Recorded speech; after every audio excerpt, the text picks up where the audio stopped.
What's going on YouTube? Just getting set up here and we'll get started. Hey guys, my name's Adam.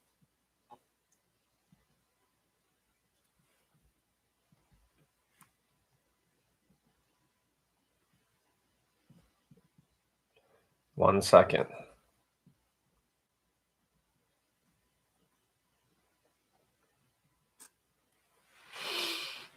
All right, already got 4 people jumping in here. Who's in the live? Danny, are you out there? Reseller on the road. We got anyone I know?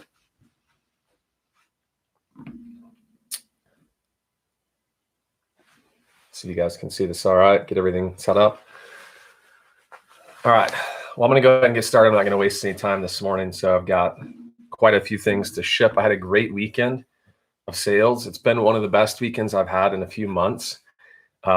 Typically I've had a good Friday and a good Sunday, but a horrible Saturday. This was just Good Friday, Saturday, and Sunday. So I shipped out quite a bit on Saturday morning. I got a lot of orders on Friday morning, sorry. So I did ship out a few of those, but I've still got some left for Friday. Let's get into it. I've got several of these going to Houston, Texas. I've got 3 out of these 10. And I've got probably 25 packages, 26, something like that to ship, but I've got this batch pulled up of 10. And 3 of them are going to Houston. So I'm going to get started. What's going on TikTok? Thanks for jumping in, guys. I'm going to go ahead and get started on shipping. Hopefully you can see my setup here. If you have any questions whatsoever, please don't hesitate to put it in, or just let me know who you are and where you're watching from. That's fun too. All right, let's go.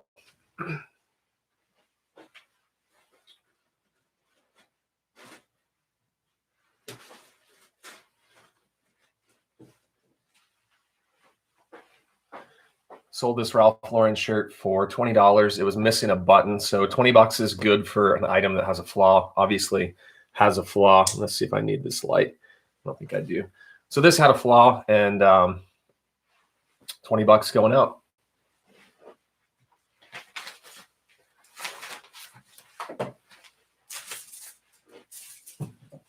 If you guys have any questions out there, please put it in the chat. Let me know. What's going on, TikTok followers? Shipping out some weekend orders here.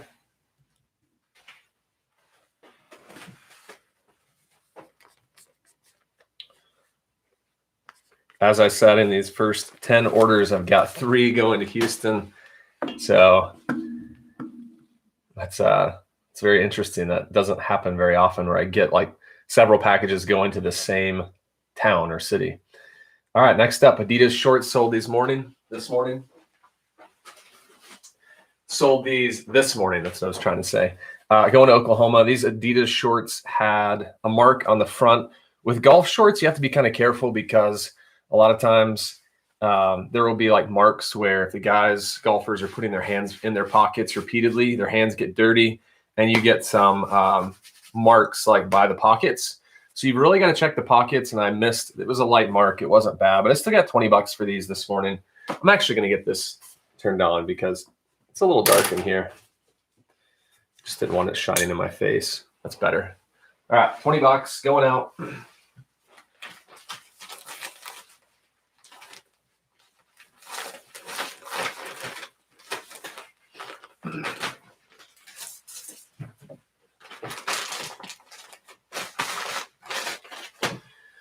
Those of you watching, have you guys started to notice a bump in sales this weekend? I feel like with March and stimulus coming, I feel like we've got some great things going on. If you're just jumping in, I had a great weekend for the first time in a while. I mean, 3 solid days where I had $300 in sales or more each day. So that for me is a good weekend. I think all in all, I ended up pulling in about 1,100 on the full weekend. Got a couple Facebook Marketplace sales, which I just started in the last 2 weeks cross-posting certain items on Facebook, and I got 2 or 3 sales in the first couple of weeks, so that's exciting. And Facebook, you save quite a bit of money on fees compared to eBay, so I'm going to keep doing that. All right, next item is an Untuck It shirt, brand new, sold for $35.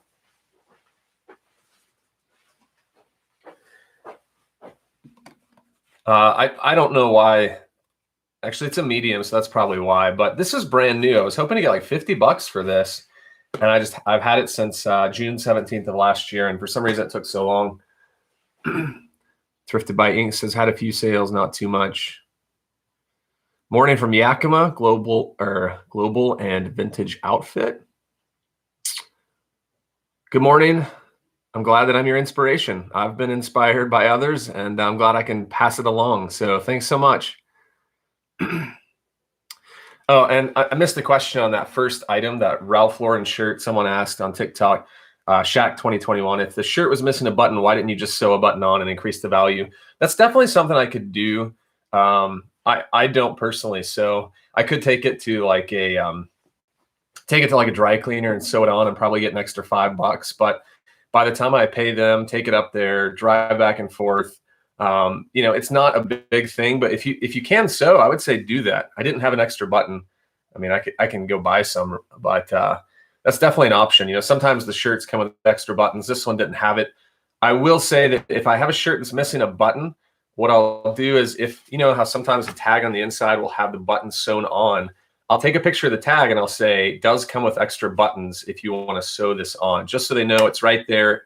And maybe it's, someone who's gifted in sewing can just take care of it real quick. So that's a great question.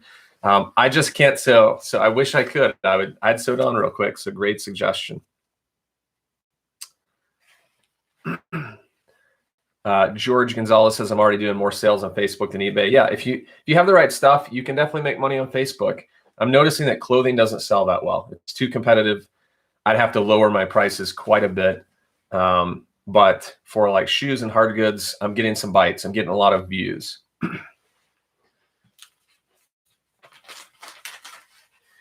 So as mentioned, this Untuck It shirt went for $35. Buyer reached out to me last night after they paid for it and said, hey, can you ship it to this address? And it was a different address. It happens from time to time. Just know that if that does happen for you, don't ship it to the address that they're saying. So if they put in the wrong address, that's their fault. So either what I'll tell them is, I'm sorry, unfortunately, I have to ship to the address that you put in the order. If you'd like me to change the address, I'll have to cancel this order, and then you'll have to repurchase with the correct address. And a lot of times, sometimes people will say, don't worry about it, just send it to the old address. It could be like a business or a home. Other times it's an old address, and of course they want you to send it to the correct address. All right, next up, Brooks Brothers shirt going out for $15 because it had a flaw. Let me go see if I can find it real quick.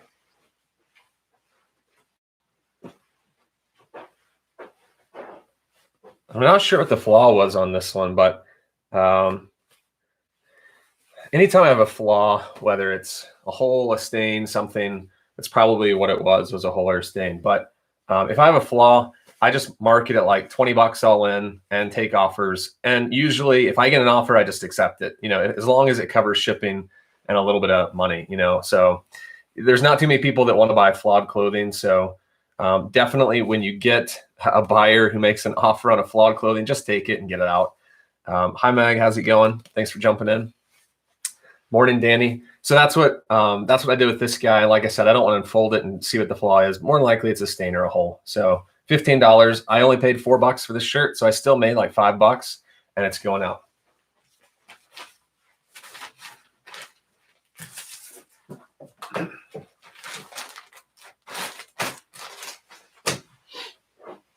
Going to Ohio.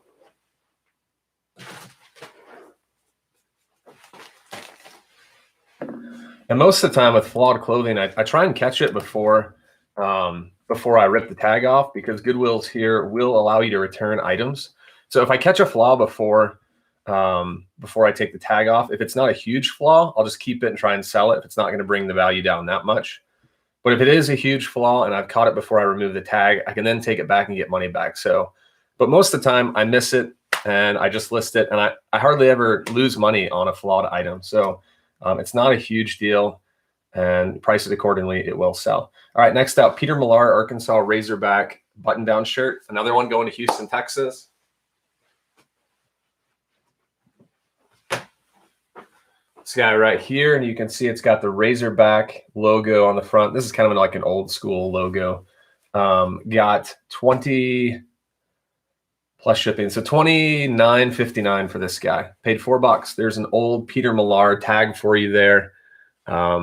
These dress shirts are kind of hit or miss for me. I've picked them up a little if they have like great colors, but usually if they're like a solid color, I usually just leave them. But Peter Millar is a great golf brand. So I got almost $30 for this shirt. Again, something I would have paid $4 for. I won't tell you that for every shirt just because that's typically the price I pay for shirts here. And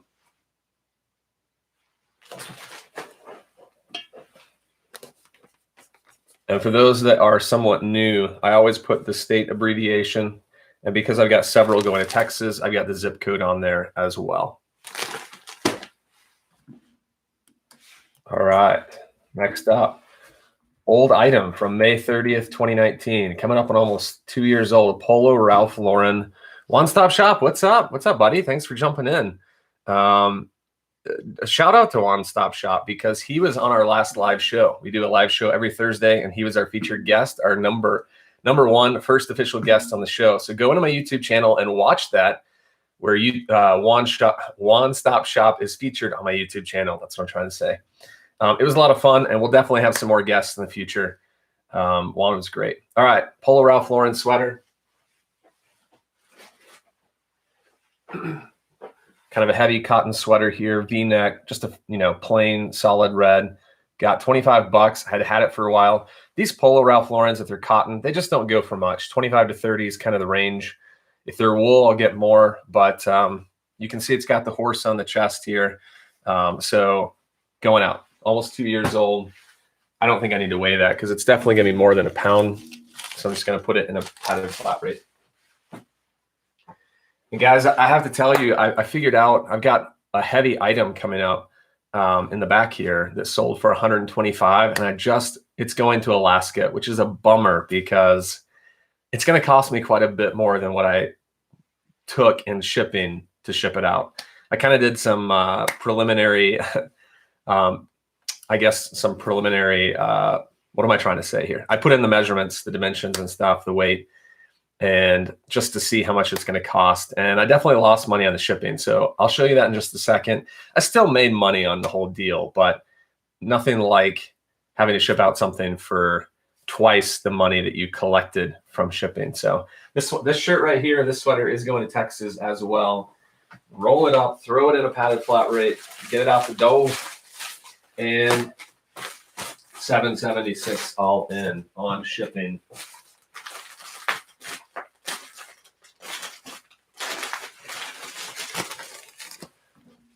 Got a lot of people in watching live now. So we got in the 20s. Thanks so much, guys. And so TikTok, I've got YouTube going. YouTube, I've got TikTok. We've got two platforms going here.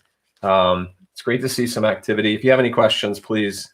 I won't say that every time, but put it in the chat. You know what to do. Or just say hi. Just tell me where you're watching from.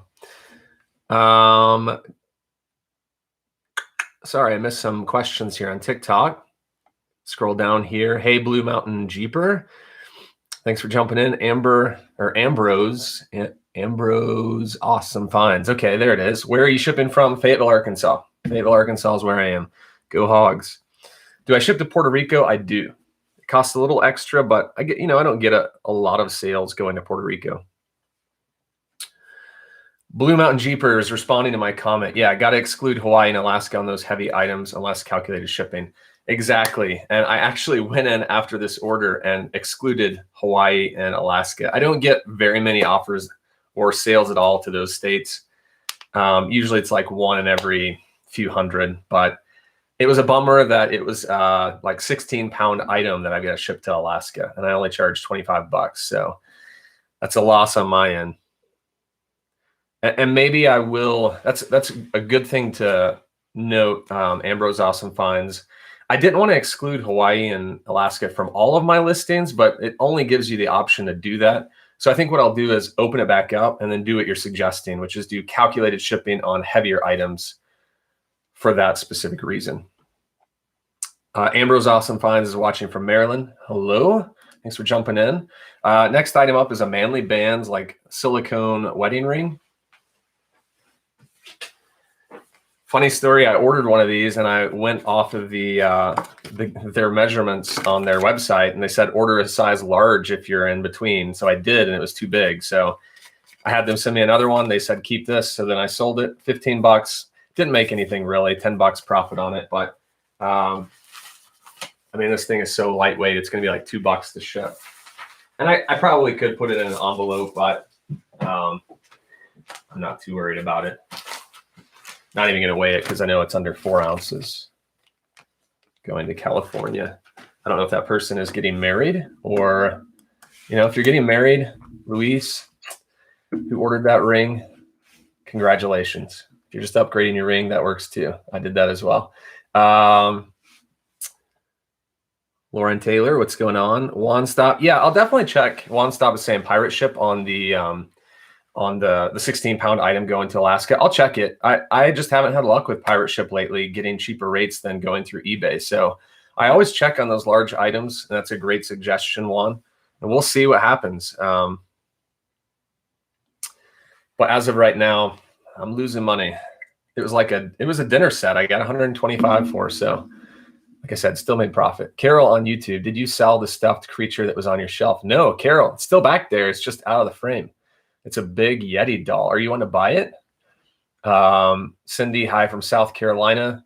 Carol's from North Carolina. So we've got some Carolina people jumping in. Yeah, I've got that. Someone told me it's from a movie that I guess I haven't seen. It's, is it Littlefoot or something like that? Is there a movie called like Littlefoot, or a character like a Disney or Pixar or something? It's like a big Yeti. And the Yeti is like 2 feet tall, and it's like shag, like yarn Yeti. I've got it for like 40 or 50 bucks right now. I paid a couple bucks for it, but it's pretty massive. It's impressive. All right, moving on. Let's keep this rolling. Peter Millar, just pick this up. I love this brand, guys. This is the Peter Millar that I'm talking about. If you can see that tag right there, this Peter Millar is kind of like sorry, didn't mean to flip anyone off, but that's kind of the newer Peter Millar tag right there. The only bummer about this is it had like some very small, I don't know why Goodwill does this. They put the tag and then it creates a hole, and it's a very small pen-sized hole, but you have to list it as a hole. And so I had to list it with a couple really small pen-sized holes, but I still got $22.50 for this shirt. So this is a great color. It's got like a course on the sleeve. I would have gotten probably $30 to $35, $30 to $40, I'd say, if it didn't have those two like small holes up here. So still going out, Houston, Texas, 22 bucks. Happy with that. Paid for on a sale like that, flawed item. I paid $4, sold for $22.50. I would have made, I'd say probably 10 bucks, $10 profit, which isn't bad. It's kind of low for what I'm shooting for. Smallfoot, that's what it is. Thanks, Carol. I had someone tell me that. They're like, hey, that character's from Smallfoot, and I haven't seen I don't know if that's the name of the movie, but I haven't seen it.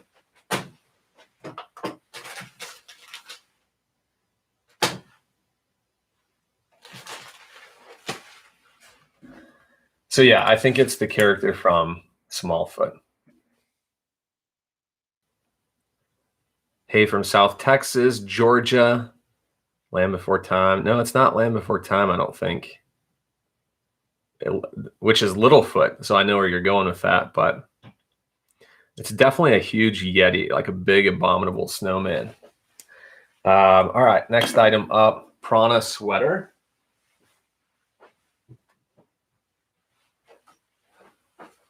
Prana is a great brand, and this is there's the tag right there on the front.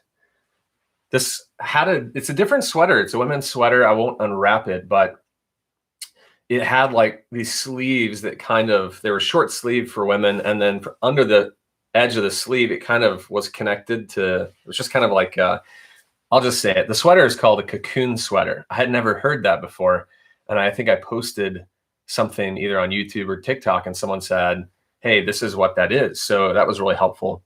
So this is a cocoon sweater. So instead of having like distinct sleeves, it's like the end of the sleeve kind of comes down and connects to the bottom of I don't know. That's kind of a weird description, but that's what it is. It was a new one for me, but I got $30 for it. I was trying to think if I should charge $5 or $8 for shipping. And I picked this up for probably 2 to 3 weeks ago for $5 or $6. I don't know why I'm telling you how much I paid for every single one. Is that really important to you guys? Do you want to know how much I paid for each item? Because if not, I'll just stop saying it. Because you know that for most of the shirts I'm paying $4. But it's going to Prunedale, California. Never heard of that place. I think I charged $5, but I think this is going to be over a pound. And it is an ounce over a pound. So I missed that one. That's okay. If it's like a lighter weight sweater, I charge like $5, and I thought this would be under a pound. I should have weighed it before. Sometimes I go for speed, and I make mistakes along the way. It's okay. Like the dinnerware set going to Alaska. That's my mistake of the week. Maybe my mistake of the month right there. 2 going to California.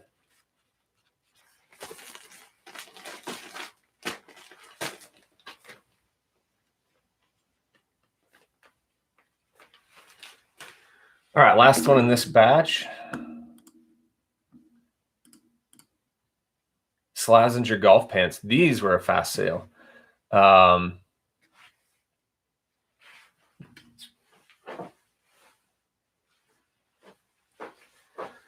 almost didn't pick these up because this brand, it's a golf brand, Slazenger. There's the tag there. You can see these are black pants, which if you're getting golf pants, black is probably the best color that you could get. They don't get stained. Obviously, they don't show dirt as well as like beige, but Slazenger is not a great brand, and I almost left them, but I'm glad I picked them up because they sold within like 3 days of listing for $31.09. So if I can get 30 or higher on some clothing items, I'm happy. I'm happy with that. This one's going to Palm Beach Gardens, Florida. Depending on the item, I should say, because I mean, there are obviously some vintage pieces that, you know, you want to shoot for more than 30. But if I'm such a high volume clothing seller, if I can average 30 or more on one article of clothing, I'm happy with that.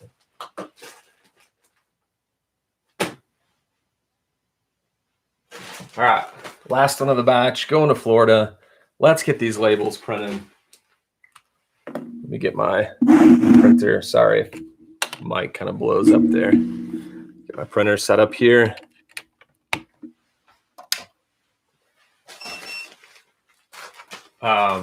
Someone did say hearing what I paid is helpful. So maybe if it's like different items, I will try and say it. I'll just try not to repeat the same $4 shirt every time.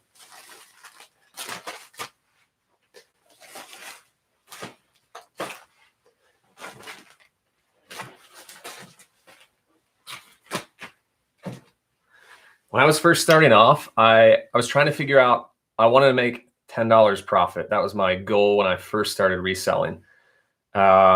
Dude, Chris is live. Whoa, Chris at peak. This is my time, Chris. I wanted to make $10 profit per item. Now I'm shooting towards like 15 profit per item, but I had this I guess I had this note in my phone that while I was sourcing, I would refer to, and it would say something like this. Actually, I should do this real quick before I time out on these labels. Let me get these printed and I'll continue my story. So, come on, loading.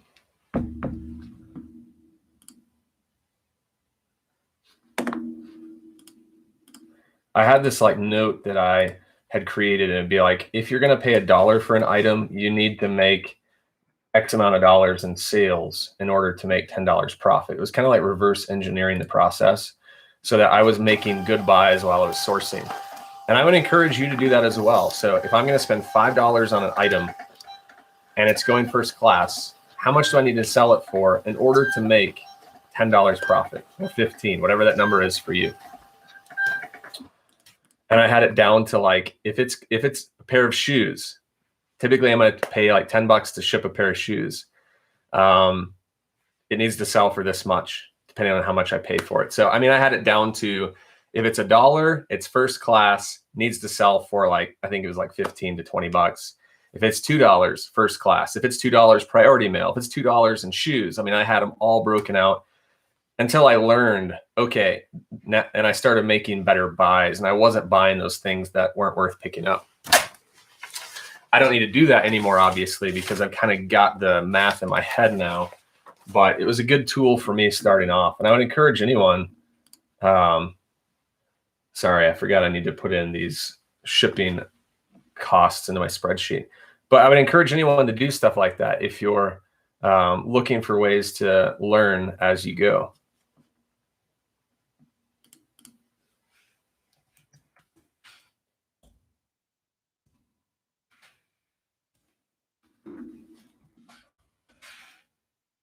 Give me 1 second.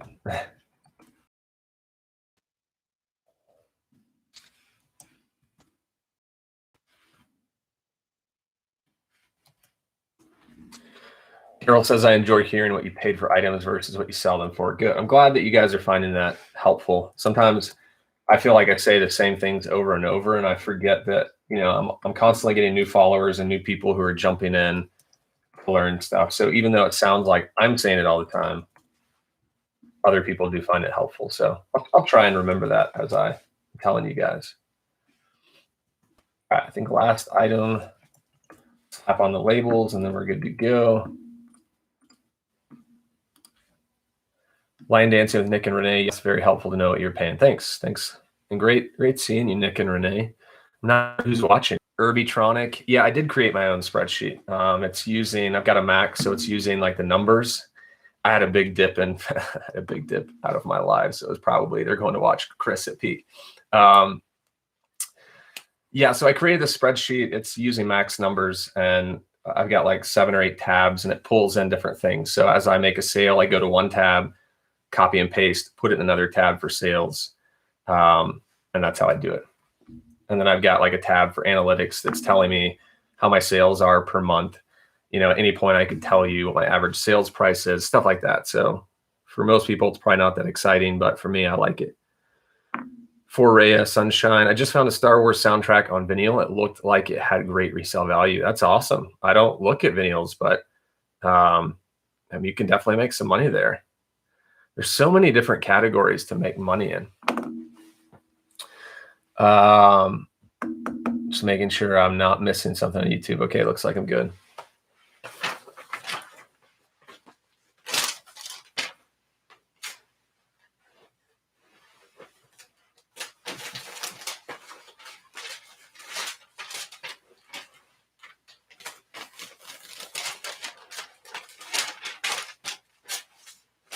Do I have anyone watching? I mean, I know Danny's in the YouTube from Arkansas, but anyone else watching from Arkansas?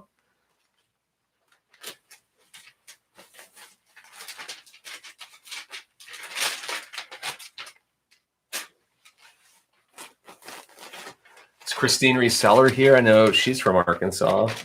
She was in earlier. I'm not sure if she's still here. For Rhea, I'm not sure either. On the Star Wars vinyl, it was $10 and all listings came in at 50. Oh, if I saw 50 plus on $10, I'd buy it. I'm assuming it wasn't like scratched or something. Let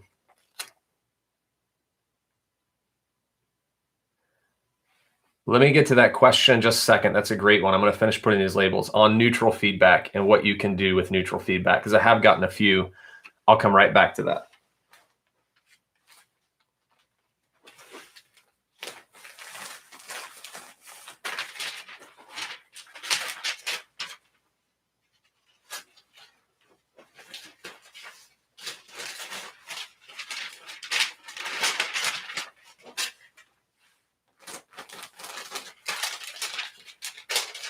Two labels left, and then we're good on this batch.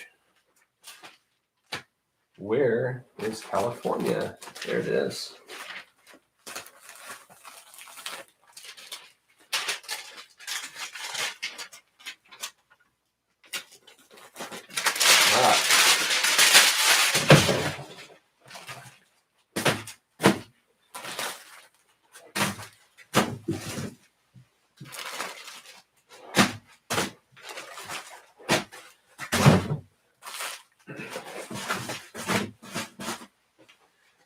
All right, so as I'm pulling up my next batch of orders, question came in on TikTok about neutral feedback, and not sure the name, but it says was left neutral feedback today on an item tracking shows delivered, any recourse on my end. Well, I would say, did they specify why they left you neutral feedback? Like, what did they say? That would be my first question. With neutral, I wouldn't be, first of all, I'm not sure, that may have been your first neutral feedback. And if it is, I'm sorry. I know that's kind of a hard thing anytime you don't get positive, but let me just start off by saying neutral is not that bad. And most people aren't going to hold neutral against you. It's negative that people are going to look into. And I would even say if you've got a 99% feedback score or better, you're okay, unless you've been selling 3 items. So I remember getting my first neutral. I've gotten neutrals, I've gotten negatives. I remember getting the first ones and thinking, oh my gosh, this is the end of the world. And it's not, even though it may feel like it. So it's not fun. There's not much you can do except for try and communicate with the buyer that left you negative or neutral feedback. So why did they leave you neutral?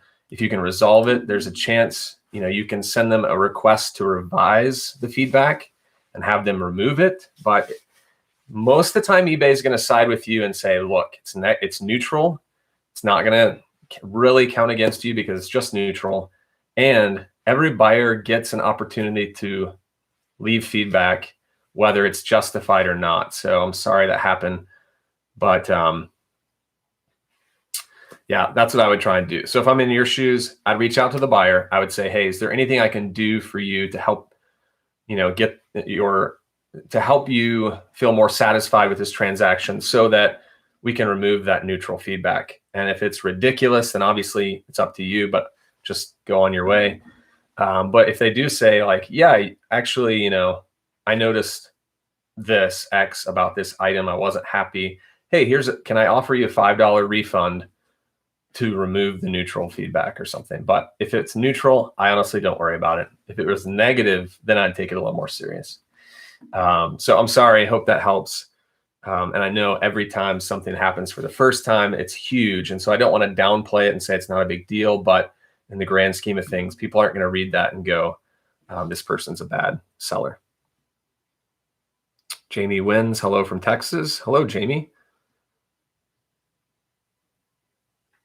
And yeah, that's a great point. Dawn of Thrifting says you can respond to the feedback. And I do that every time as well. I don't respond to, I guess I have responded to neutral, but you can respond and just say whatever it is, like try not to get emotional or irrational in your response. Just state it. Like I've had people say, I've had people leave negative and neutral feedback for an item they didn't like. They said, like didn't fit or there was a flaw. And I always say, I always accept returns if you'd like to return it. That way, the next buyer who sees that feedback goes, okay, maybe it was the buyer being a little more rational than the seller. So, show yourself in your response to the feedback. George Gonzalez says, I used to live in Paragould, Arkansas. Nice. I've never been there, actually.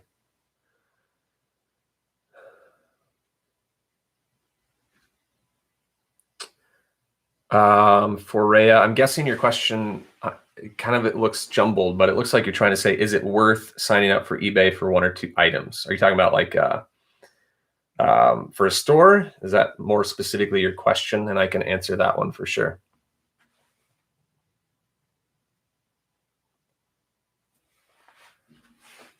And then P. Jung asked on the neutral question, the neutral feedback, said buyer never received tracking. You could call eBay on that. If you uploaded tracking, you could call them and say, hey, the neutral feedback says they never received tracking. I uploaded it. Can I have this removed? And then it's up to them whether they want to do it. So I'd give that a shot. Call eBay, see what they say. Go on their website, click help and contact, and then you can actually have them call you where you don't have to wait online. Also, those watching on YouTube, it would really help me out if you guys smash the like button. I know people say that all the time, but it helps this video be seen. I'll get to a couple more questions, and then I'm gonna move on to this next batch of orders I need to ship out. Forea says, I have a Ferrari car cover, and I don't know the best place to get it seen. eBay has, I think, close to 200 million users worldwide. So that's a great spot. Facebook is another great spot. Between those two, I'd say that those are the two places I would post that. If you're wanting the most people to see it, you're going to find those Ferrari collectors, and that's really going to help you sell that item, that car cover. All right, let's get to shipping this next item.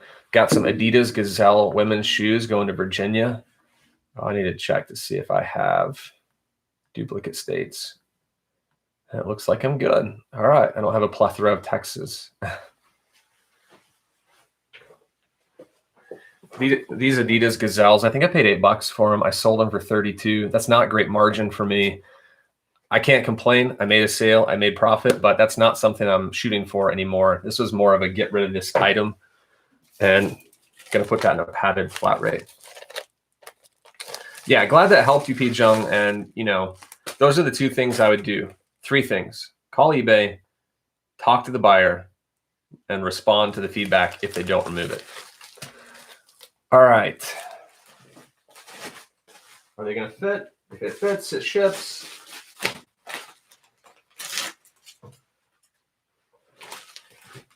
Now I got to work on stretching this out a little bit so it covers. Women's shoes, especially if they're like size 9 or less, I can usually get in these padded flat rates and save a couple bucks than putting them in a big box. So going to Virginia, Adidas Gazelle, one of my wife's favorite shoes to have. She rocks them pretty well too. All right, Polo Ralph Lauren Blake shirt.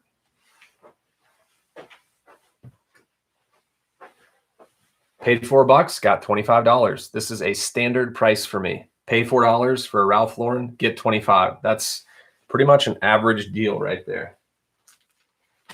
Now, of course, I'm going to take offers for 23, 22, and of course, there's going to be some that sell at 27 to 30, but I average around 25.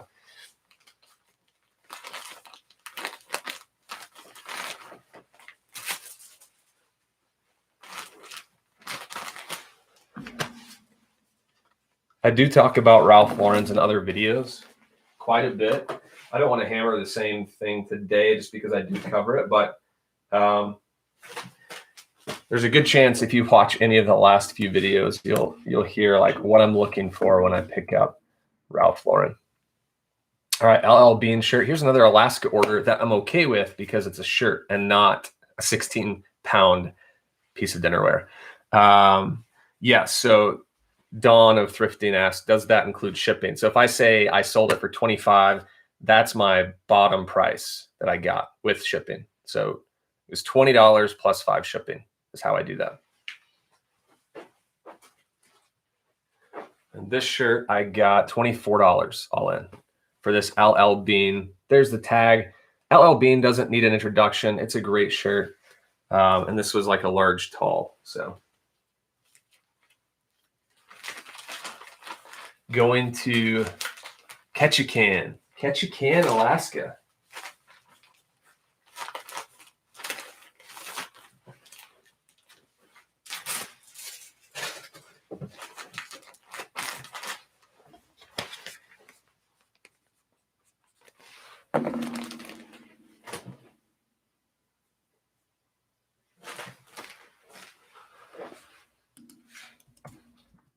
All right, next up, Ralph Lauren chambray shirt. I'm not too familiar what chambray feels like, but I know that this is chambray because it says chambray here on the tag. So I put that. Chambray is a keyword that you can use. Anyone out there know what chambray is like as far as like listing it? How would I know? If it didn't say chambray, how would I know by the feeling? Like what describes chambray, I guess? Is it like a soft? Because this is kind of a softer, lighter weight material. I'm not sure. But going to Montana, I got $27.34 for this shirt.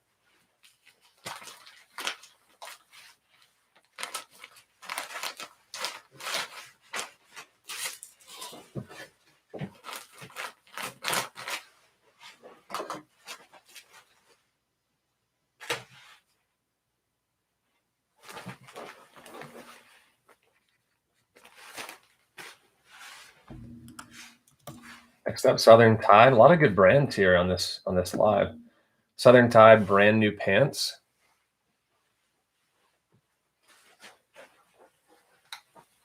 I'm not a fan of like these pants that are different colors, like you get reds or greens or yellows. But if they're new with tags, I'll consider them. I picked these up. Blue's not bad. You can see right here. I don't know if you can see that. The tag says $100 is what they retailed for. I got $33 for them. I was hoping to get closer to 50, but for these pants, I don't know why they took so long. But Southern Tide's a great brand and brand new. I don't know. So I was just tired of looking at them. 9/13/2019 is when I listed these. So year and a half old to get $33. That's fine. But I was hoping to get a little more. I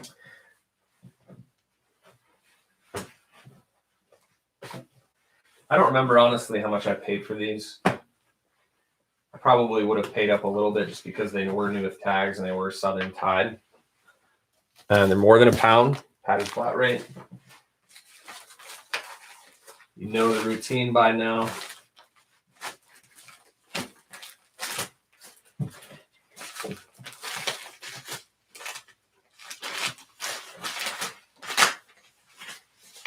Going to Naples, Florida.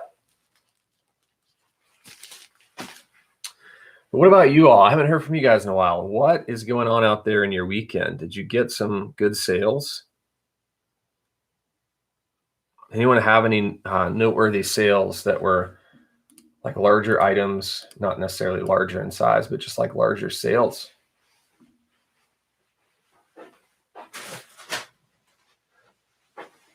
Guys, I really appreciate you sharing this live. I see a couple of you sharing the live with others, so thank you. Thanks, Laura, Laura Gale, and thanks for Rhea. Appreciate that. This next brand, I love this brand. Cool. There's the logo on the back there. These are women's like nylon outdoor pants, and they're going to Massachusetts. I got $40 total for these. I think I paid $10 for them at Goodwill. I don't remember. No, actually, these were just marked in with pants, so they would have been $6 or less. And Cool is a great brand. These are first class because they're lightweight. Danny says, I'm trying to break your record of 20 lint roller sheets on one item. Yeah, I had a Victoria's Secret, like black, very soft plush bathrobe, and it had dog hair all over it. And I knew that when I bought it, obviously, but I was just thinking this will come up. And it just took me forever, and literally 15 to 20 lint roller sheets to finally get most of the hair up. There's nothing more annoying than dog or cat hair. And then after I did that, and I washed it and then listed it. So we're good to go, I think now. There's still a little few fuzzies, but with items like that, like fleeces, you're going to get stuff that's going to be hard to get out. But I got most of it. So $40 going out.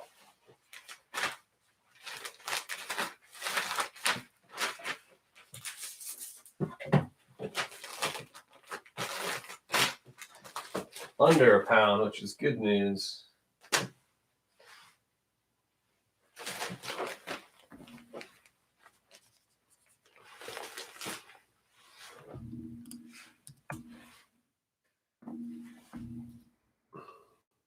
$333 Stark. I have a bid right now for a Grateful Dead tie-dye at $250. Wow, awesome, man. That's amazing. I mean, I said man. That's just what I said, but I think you're a woman. I can't really see your picture that well. So I'm really sorry, but I didn't mean like man. I just meant like awesome, man. Anyways, moving on. 333, I apologize.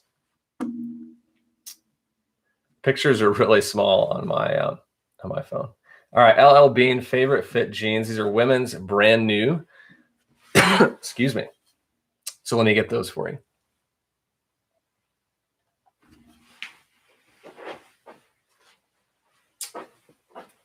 And funny story about that, actually. I was actually in the store standing in line, and there was not necessarily about these jeans, but there's a guy with his son standing behind me in line, waiting to check out. And I didn't hear everything the little boy was saying, but he was like, he said something like, Daddy, is that a boy or a girl about me? And I didn't really hear, like I said, what he said, but I turned around and it kind of just started to like make sense to me once I turned around and I was trying to understand what he was saying, but I wasn't like offended or anything. I had my hair, like I had my hair down. So he was just a little confused as to why a guy has long hair. And I kind of turned around just because I heard him talking. And I think the guy thought I was offended. And he was like, I'm so sorry. He's just never seen a guy with long hair before. And I was like, oh, no, I'm not upset. I was just like, and I just made some kind of joke or something, but it was just kind of a funny situation. That hasn't happened to me for quite some time. Like back when I was like 15 and my voice would crack in the Taco Bell line or something and be like, all right, ma'am, please pull to the front. And then I'd get to the front and I'd be like, oh, never mind. Good for beginner, nothing large. Sorry, Laura Gale. I'm not sure that I understand what you're responding to. My friend wants to resell some of her mother-in-law's items. Do you wash or dry clean all items before selling? Nope. I don't wash or dry clean any of them unless I think it's going to bring up the value. And most of the time it doesn't. I mean, I'm not buying items that smell. I'm not buying items that are dirty. If I so happen to get home and I discover something, then like with that Victoria's Secret robe, I'll wash it. But most of the time, no, that would take forever.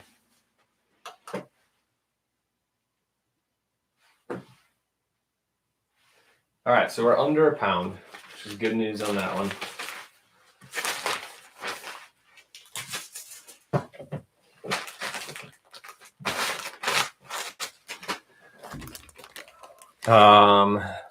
Jew the Great, do you track? Jew the Great, it's been a while. How's it going? Jew the Great asks, do you track mileage to deduct for taxes? I do. I don't have like a tracking software or anything. And pardon me looking away, I'm entering in the spreadsheet here, but I just keep track in my head. Like, I did 80 miles today. Like I'll set the mileage, or I'll look at the mileage when I leave and then look at it when I come back and then just put that into, I guess I do have a software, GoDaddy, which is great. All right, Redhead.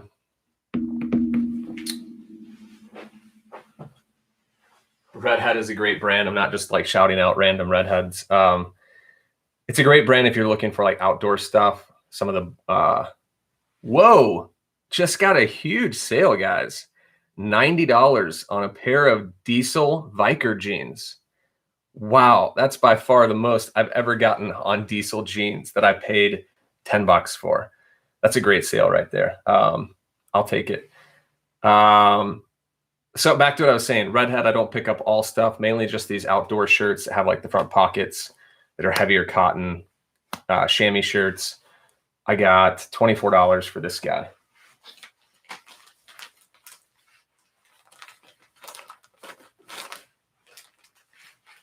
Don't you just love it when a sale comes in full price, buyer doesn't, you accept offers, but the buyer just pays. Like they're just like, I don't want to deal with this. I'll just pay for it.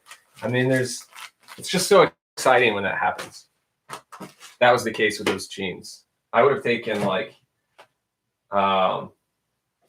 obviously I would have taken less, but some people just don't care, I guess. Some people are like, money's not a big deal to me, or they just don't want to wait on someone to respond on the offer. Personally, I've bought stuff for myself and I always look for people who make offers so I can just get a better deal on it. And I've noticed that there are people out there that don't respond to offers. It's like, I'm waiting, and maybe that's a strategy, but I'll send offers and then no response. And then I'm like, I'm just ready to buy. So I'll just go pay full price, depending on what the item is. It's frustrating. It's like, if you accept offers, you should respond somewhat quickly, like within an hour or two, I would say, unless you're on vacation. But other than that,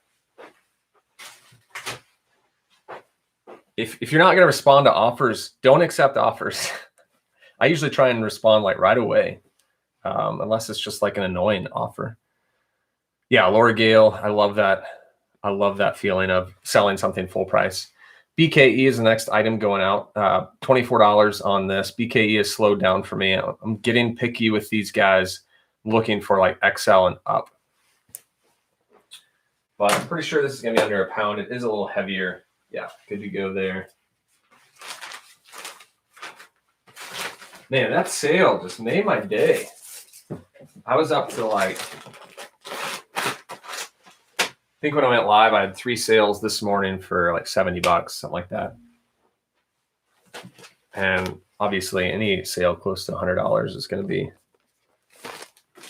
amazing. So very grateful for that. You guys pick up Diesel at all? Anyone out there look for Diesel? Because if not, you should. It's a great brand. It's just not seen. I don't see it that much.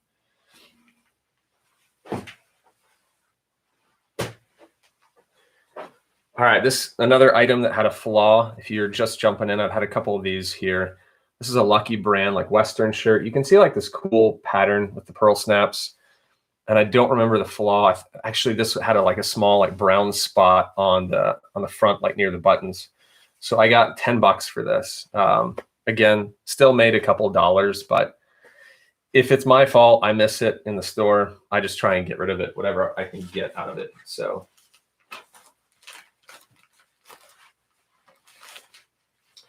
I've still got, this is my last item on the batch, but still got like 7 or 8 items over there to ship. And a lot of these last ones are gonna be a little more involved shipping.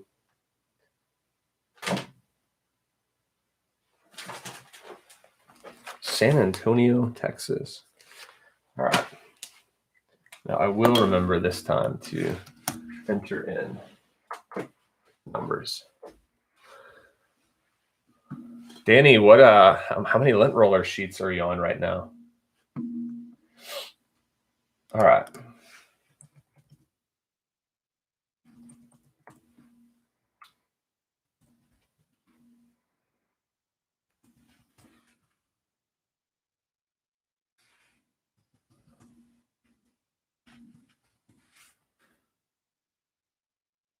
Let's see.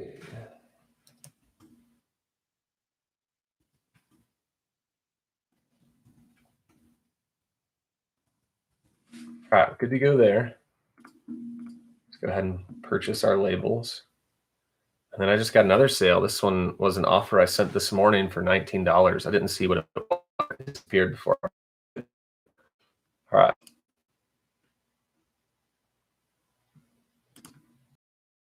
There was someone in the live earlier that was asking about that Yeti piece I have. I'm not sure if they were wanting to buy it. If you're still here and you're wanting to buy it, let me know. It is back there. Oh, Carol on YouTube. If you're interested, let me know. I'll definitely sell it for, I won't give it away, but I'll sell it for cheaper than what I have it for on eBay.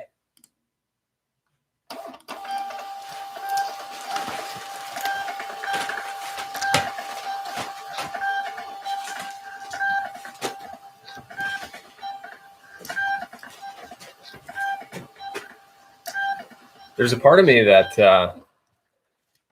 I was thinking about this week because I created that bench back there and I've got a bunch of like random stuff that I have listed.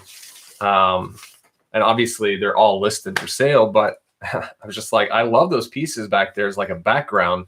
So when that big Yeti sells, that one gets me every time. When it sells, it's going to be kind of a bummer because it's kind of a staple piece up there, but I'll definitely sell it, get rid of it when I need to.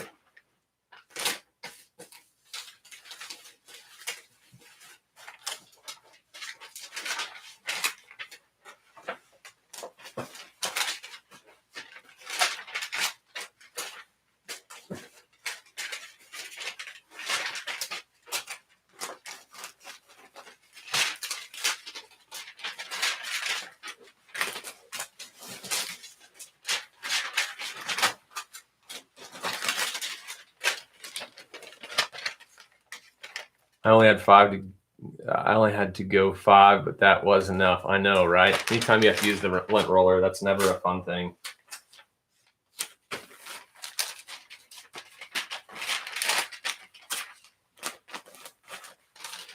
Usually if I see items with dog hair, I'm always questioning, like, is this worth my time?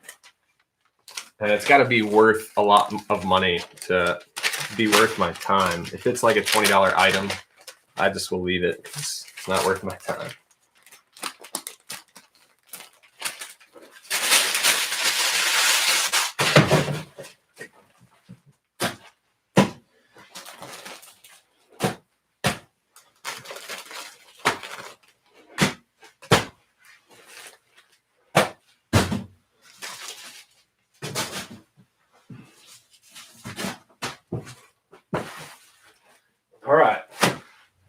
do 4 more clothing items, and we'll move on to the harder stuff, the good stuff.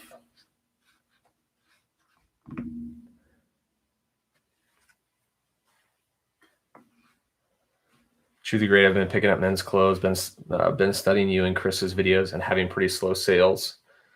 Yeah, I mean, just know if you're not used to, I mean, first of all, I'm sorry to hear that. I should say, first of all, if you're not used to clothing, you're selling in other categories and then you're trying to get into clothing, it's going to be a slower category. It's not going to go as fast. I mean, depending on the item. But your follow-up question, how long does it usually take to sell LL Bean and Brooks Brothers for you guys? If it's a larger size, I mean, it can go pretty quickly, or I can sit for 3 to 6 months. So, I mean, I'm not sure how long you've been, looking at those items. But yeah, sometimes clothing just sells. It just takes longer. And that's why I go for volume. So, I don't just have like 5 LL Beans in my store. Let me just look it up. Like if I look at how many, I can tell you right now, I've got like over 100 Ralph Lauren shirts. LL Bean, just in general, I've got 66 items. Brooks Brothers.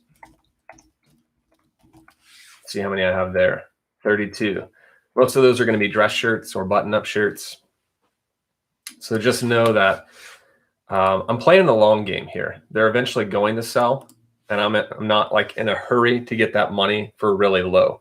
I'd rather get that money for higher and wait a little bit. So just keep at it. Look at your pictures, look at your title, keywords, not to say that you need to make any changes, but just make sure, that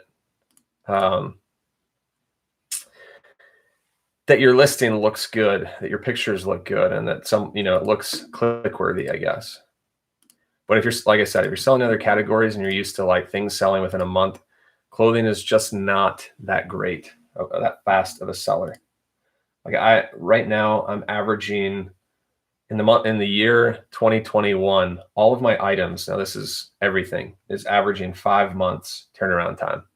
So clothing is not for everyone if that's too long for you. But yeah, electronics sell a lot faster. But clothing, it's easy to store, doesn't break. Yeah, patience is key. True the Great is saying patience is key. I agree with you. And, it's not that there aren't things you can't do, but make sure you're promoting clothing, make sure you're pricing it accordingly. But yeah, those are my tips. All right, next up, Philson. Sold this shirt for brand new with tags, international sale for $50 all in. I paid $20 for this. So that's kind of a lot for a $50 sale, but I was hoping to get like 60 plus on these, thinking I would get 60 to 70. And I had several of these, but I'm kind of down to the last few and I'm just trying to sell them off now because they're long sleeve. So $50, happy with that. Still made like 15. In it goes.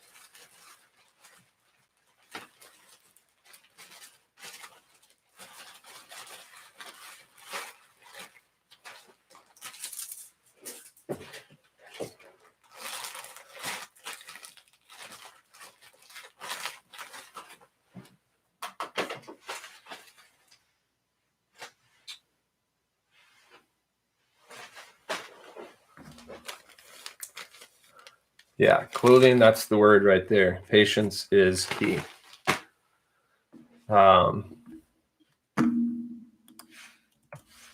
Next up, Polo Ralph Lauren.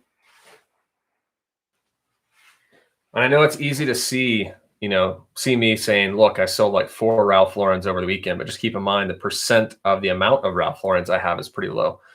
So here's a Polo Ralph Lauren 3XL tall, got $25 for it with shipping.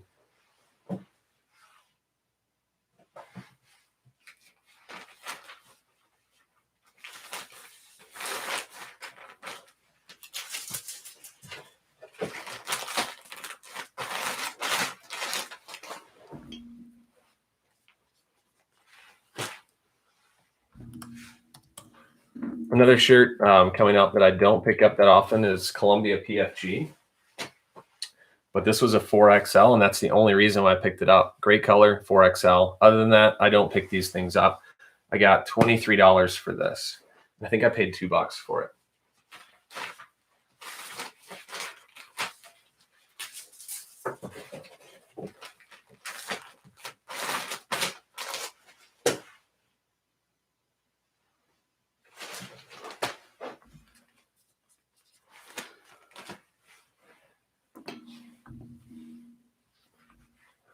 Exactly. That's a great clarifying comment there.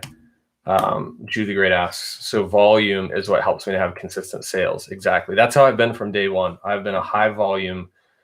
I mean, between those three brands, Polo Ralph Lauren, LL Bean, and what was the other one? Brooks Brothers. I've got probably 250 to 300 items, which is probably 25% of my inventory. So I keep quite a bit of those stocked because people are always looking for, someone gets a job and they're like, hey, I need some Ralph Lauren shirts for my job that I'm starting on Monday. So that's why I do it. Last one of this batch, J. Crew Mercantile, I think is how you say that. It's new with tags, but Mercantile is kind of their factory outlet, which is a lower quality. And it's a women's shirt. So I got $24. I was hoping to get a little more, but I just know that if you see this Mercantile, it's factory. It's not going to go for as much as like this were just a J. Crew shirt. So $24, made money, but out the door.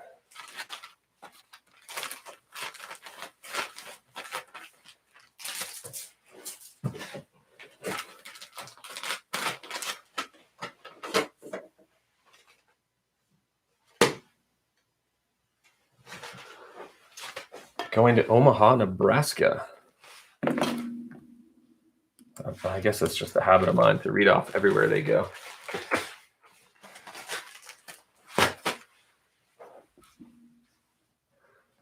I do want to tell you guys while I have you, I just thought of it. I'll show you.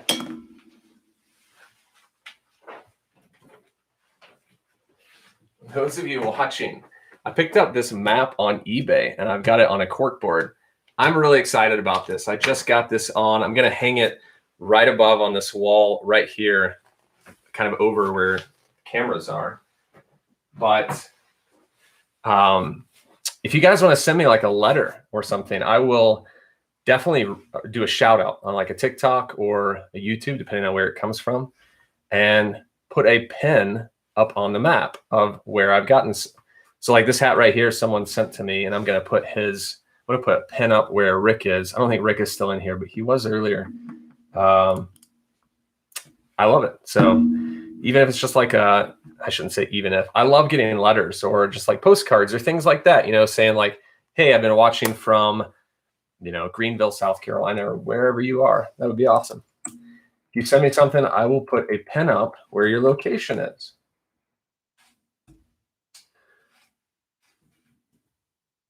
Oh.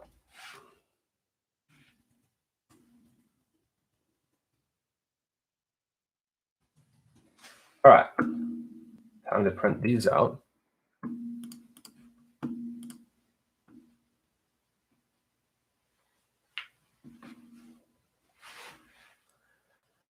How many items do you sell in a month? Right now I'm averaging around 200, but I'm going to break that this month if around 250 for this month. I'm predicting how I've started off and forecasting that forward. So I've got 1,400 items. I sell about 200 to 300 a month. I'm sitting at like a 15 to 20% sell-through rate, which is kind of low for a reseller, but I price on the higher end.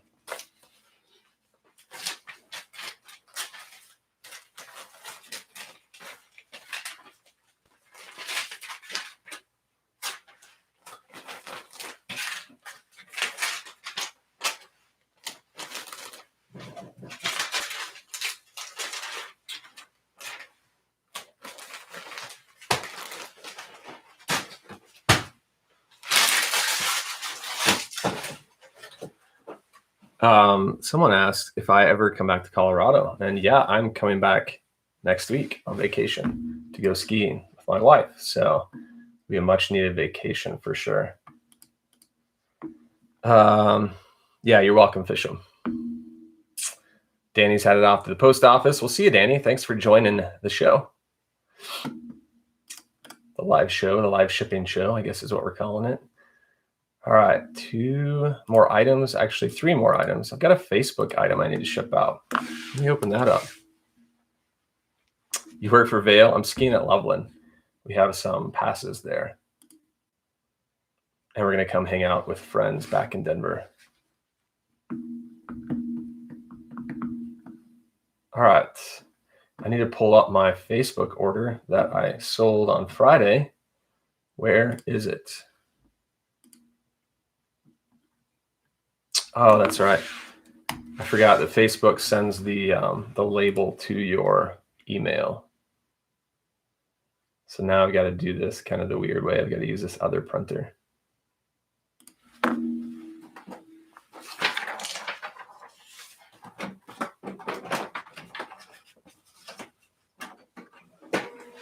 There's got to be a way to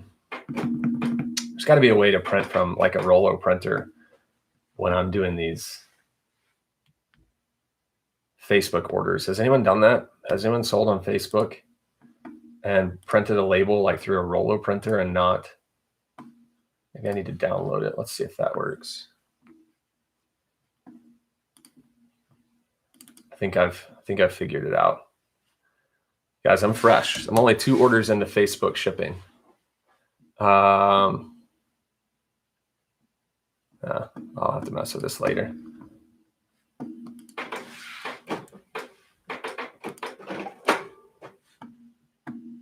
All right, here we go.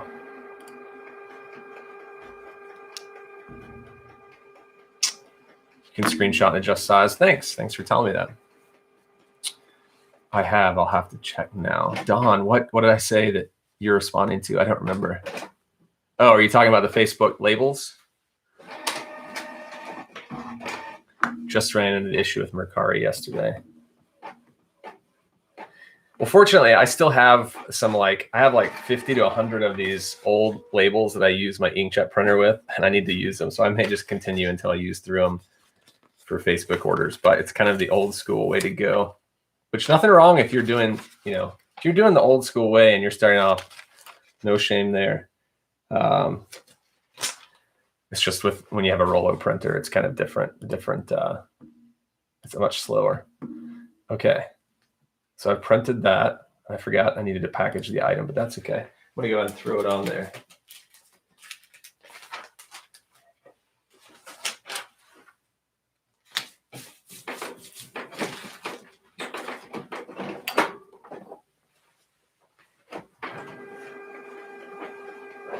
Oh, no. Oh, okay. I thought I lost YouTube there.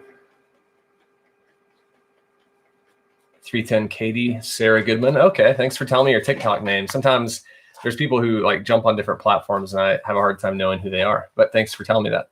Watching you while polishing silver. That's funny, Katie or Sarah. I just listed some silver that someone gave me to sell for them. So I've got like a punch bowl set that I just listed. These Vibram shoes were my Facebook sale this weekend. I picked them up for $8. They were in a recent video actually, and I, what am I trying to say? Sold them for 40. Had these around 50. Facebook person said, would you take 40, including shipping? And yeah, I was happy to do that. I'm trying to get rolling on Facebook, so I'm accepting offers on Facebook. So for sure, glad to get that one gone. And 8 into 40 is a great flip. These are so lightweight, they go first class. So I'll just throw them in a poly mailer and send them on their way.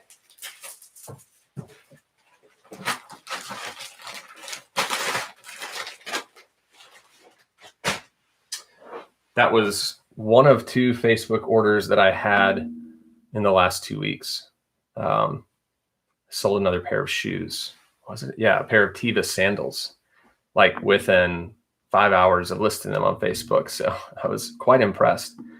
All right, next up, we've got an Igloo cooler. You guys remember these? Bud, I don't sell an offer up. I used to, but I just never got traction, so I just deleted the app. It was just taking up too much time to. It was that, and what's the other one? There's Facebook, OfferUp, Let Go, and OfferUp. I stopped selling on. This guy I picked up for like $2 to $4. I can't remember. It wasn't more than $4. I sold it for $26.59. This little Igloo cooler.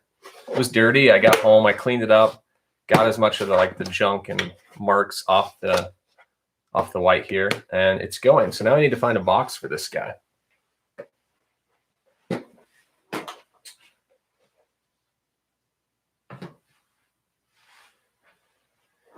And it's 1 pound, 8 ounces. So I'm going to go ahead and put in 2 pounds into the order here.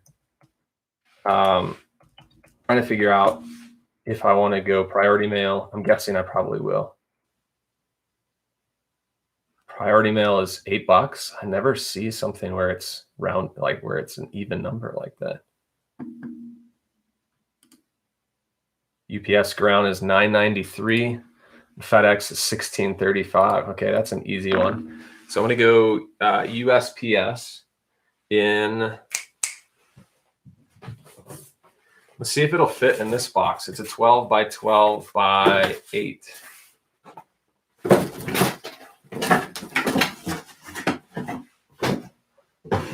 Yeah, it definitely fits.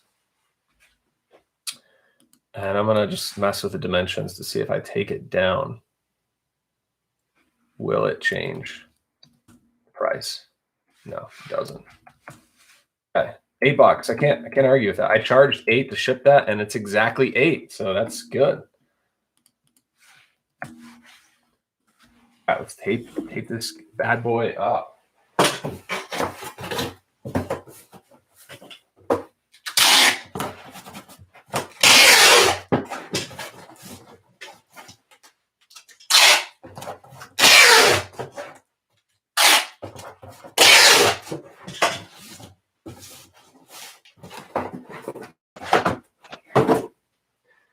I'll put some wrap in there, just hanging around in the.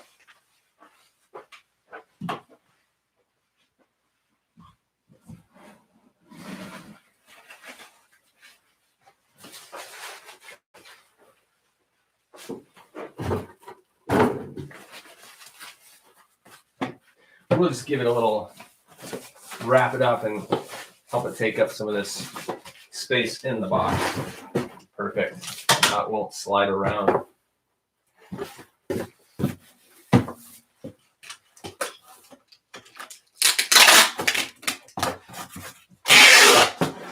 mean, it's a lunchbox. No one's going to care if it's in there by itself, but I want a good first impression.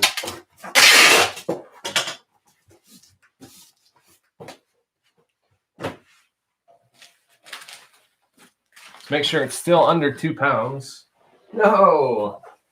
How did that go up that much? It went up 4 ounces, or 4 ounces over.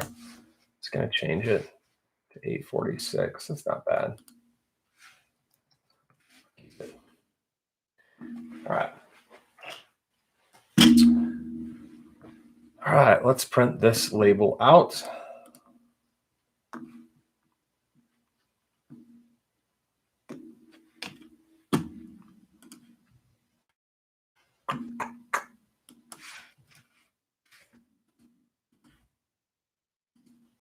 We got one more item to ship, and it's my mistake. Shipping item. There's a reason why I've been saving that one for last.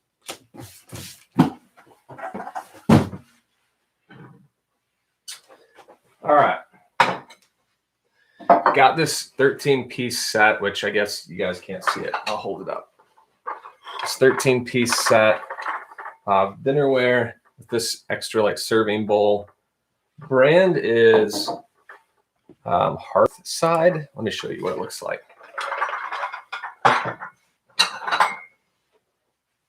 Yeah, Hearthside. There's the bottom of the bowl, and then it says Garden Festival. So that Garden Festival is obviously the design on the front, which on the bowls there's not. It's just like a brown speckled look.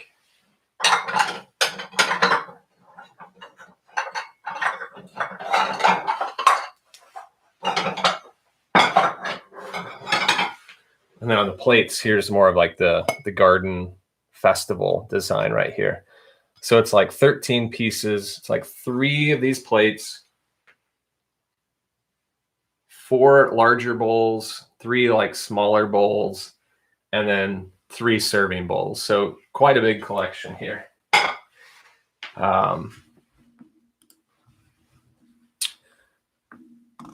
And how I need to explain why I made a mistake on this. For those of you that just jumped in maybe a little later. Earlier I was talking about how, first of all, I love selling dinner sets. I got $120 for that set right there that I paid, I think, $10 to $15 for. So $10 to $15 for that set behind me here on the table. And I got $120 on a best offer. But the problem is it's going to Alaska. So I kind of screwed myself on that one. Because I do ship to Hawaii and Alaska, and I've never had one go that far. It's usually been manageable within the US, I guess the continental US.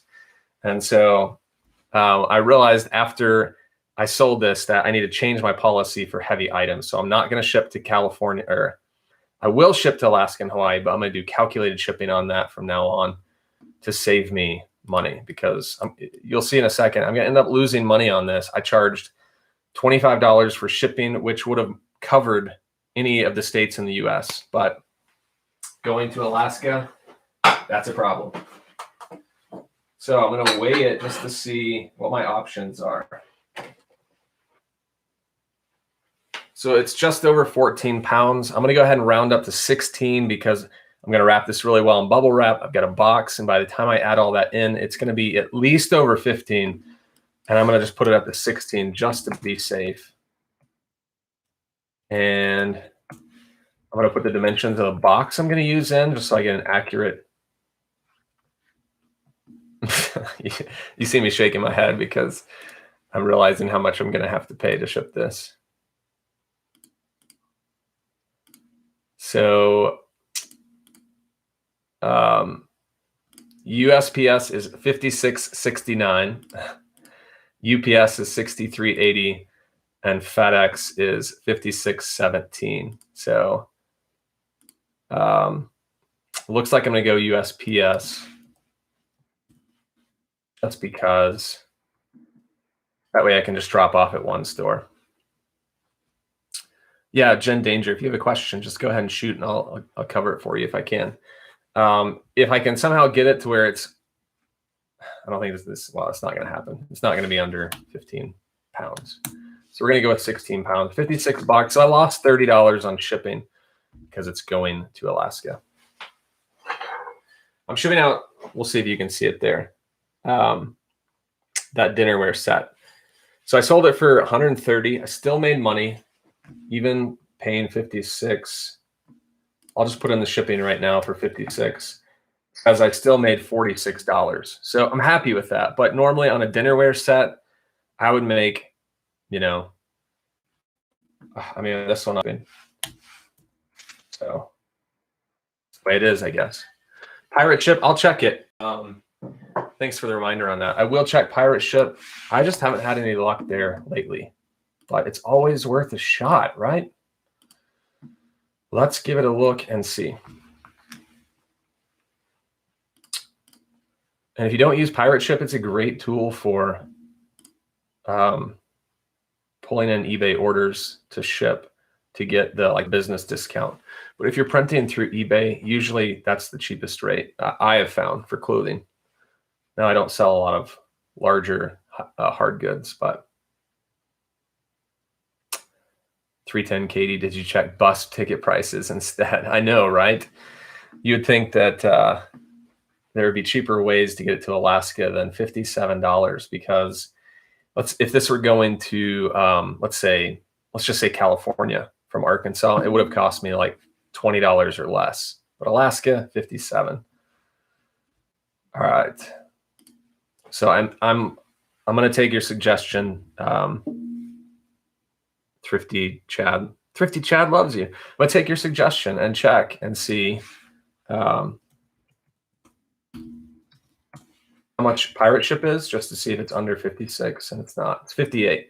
So that's just been my luck on Pirate Ship lately. It's always either at or above. It just hasn't been under for me. All right, so now I need to find the box.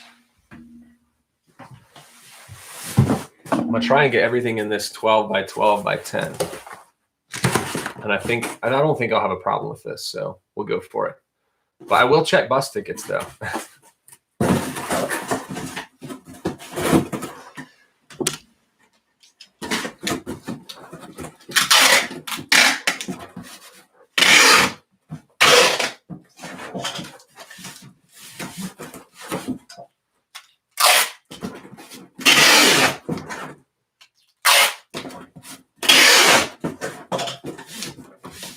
Yeah, like I said, if it wasn't going to Alaska, I would have made $75 to $85 profit. But I'll take 45. That's still good. How about Shippo? I've never heard of Shippo. Anyone else out there heard of Shippo? It's like hippo with an S in front of it.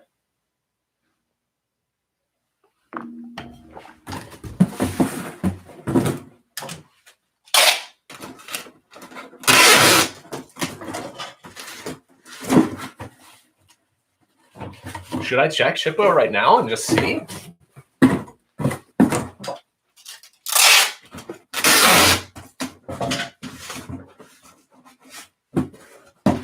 My only thought is that I'll have to like sign up and do all this preliminary stuff before I can even get to the.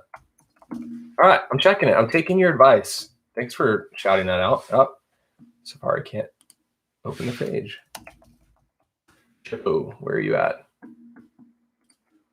That's the best multi-carrier option. All right, we're gonna sign up for free and see. I mean, it's worth a shot, right? If I can save money. Last item of the morning. Sorry, I'm signing up for an account right now on goshippo.com. It's like it's an app. So maybe better as an app. Oh man, gotta like go through and enter all this stuff in. This takes a while. I'll just get the shipping, but we'll see.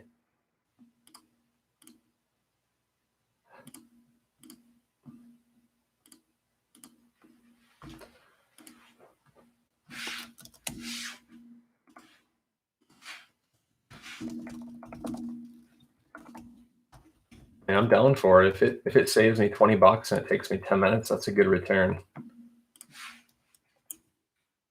All right, I've entered in all my information. How did I hear about it? A referral. What is your Smariel? Oh, it didn't give me the option to put in your code or anything.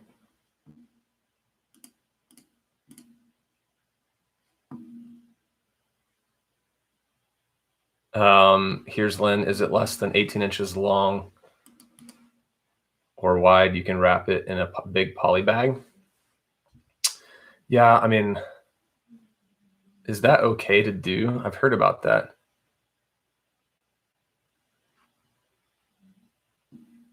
Okay. Now I need to see. I'm syncing my orders on Shippo, so stand by. We're going to see.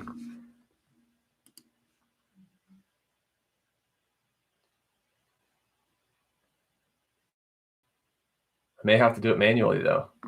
It says no matching orders.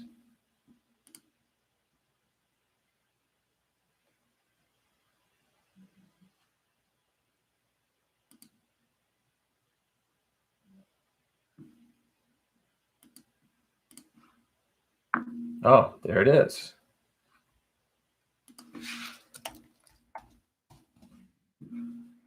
No. Point out. Point up older orders, but it's not pulling up this one.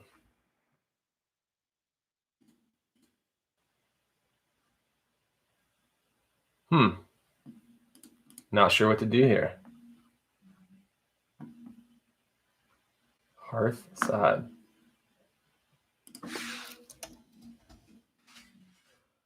Yeah, not pulling it up. Oh, because it's still syncing my eBay store. That's why. It's at 66%. All right. Well, shall we wait? Let's see how fast this goes up.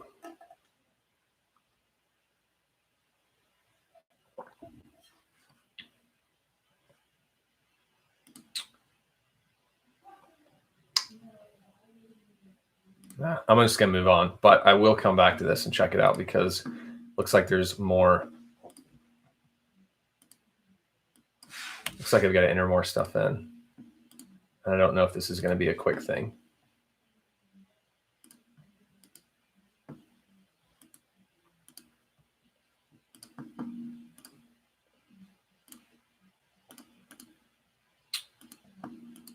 I said that, but now I'm interested.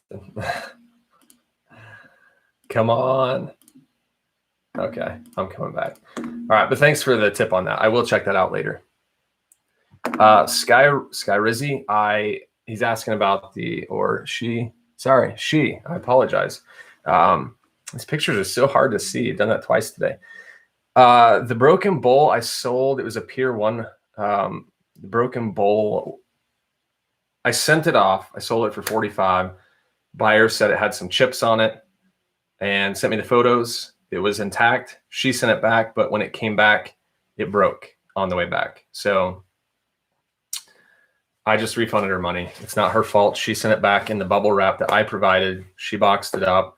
I then filed a claim with USPS. And after this, I'm going to take all these post office items to the store, and I'm going to take the package and the contents and the bowl up to the post office. They have to examine it. And then from there, they're going to, I guess, rule on whether I get the claim or not. But I'm trying to get $48, which is the full amount with tax. We'll see. I'm not holding my breath, but I did just get a claim back on another item. All right. For the sake of this live, let's move on and come back to Shippo later.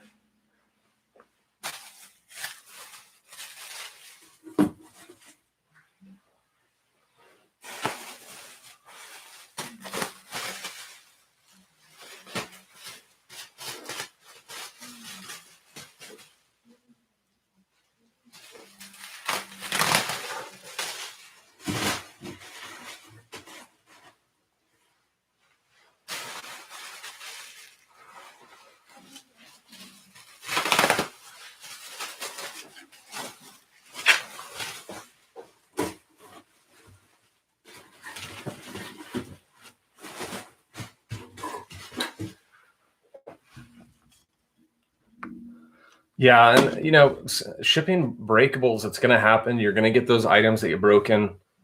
I try and do it as best I can. And Thrifty Chad, I do mark it as fragile. I put fragile on all the sides. I put it on the top, sometimes on the bottom. It's just going to happen.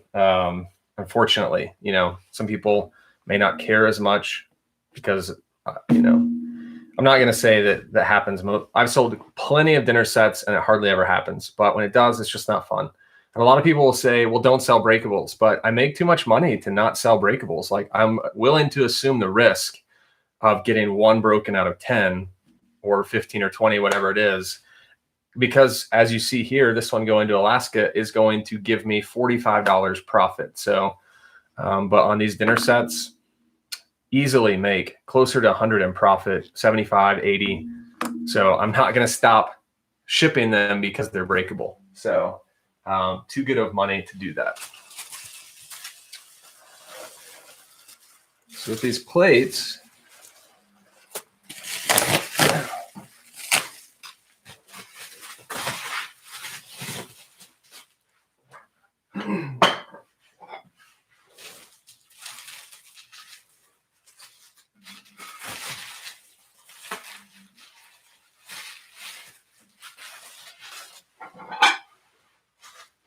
I just take the small bubble wrap. So I lined the box here with big bubble wrap. As you can see, I've got it on every side, and then I'll fold this over on top once it's done. And now I'm taking the small bubble wrap and I'm wrapping up these plates.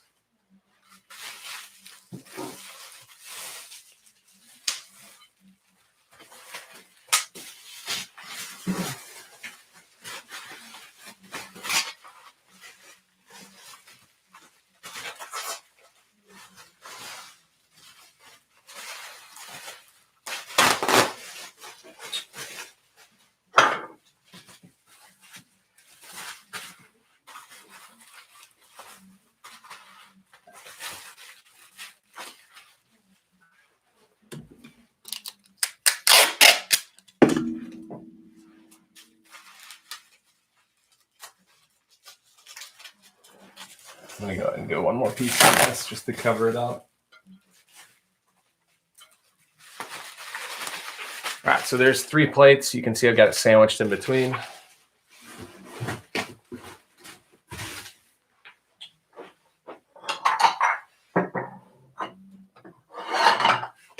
Really hoping it's going to fit in this box because I don't have a lot of bigger boxes.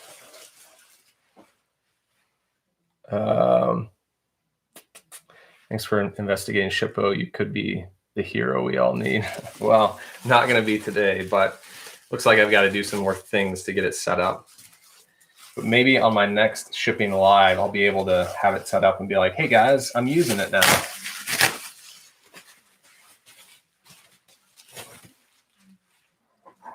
All right, let's start with the next biggest item, which is this. I've got like 2 of these serving bowls.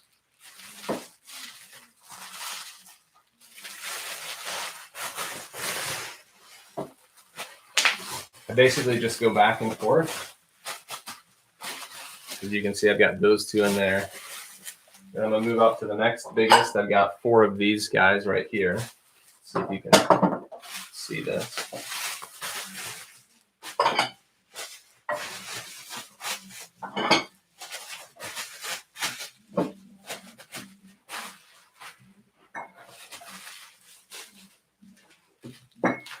And then we'll wrap the smaller bowls. Reseller on the road. What's going on, buddy? 3, 4. Go one more.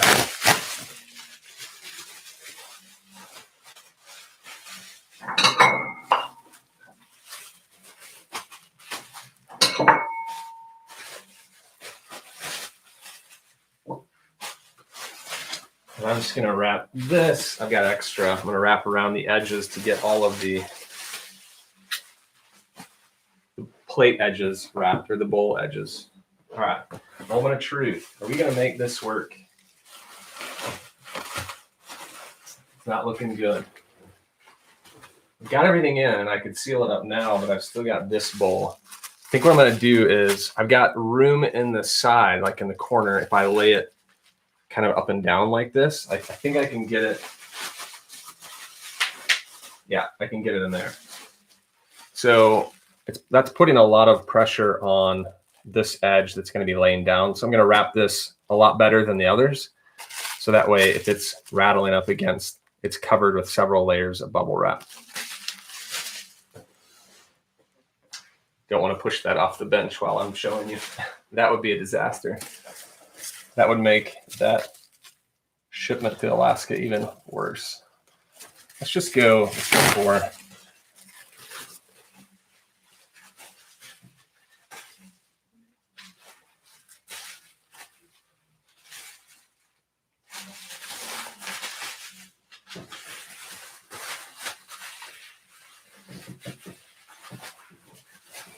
And I'm definitely going to tape this one down just to make sure it does not come loose. And then with this, you can see I've got open edges. I definitely want to seal these shut so the edge is sitting on bubble wrap, not on the bowl edge.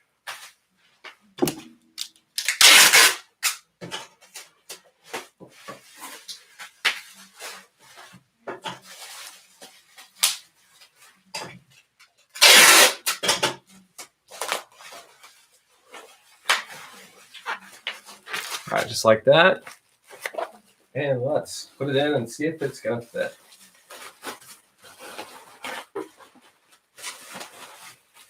I think it's there. We'll see if we can close it.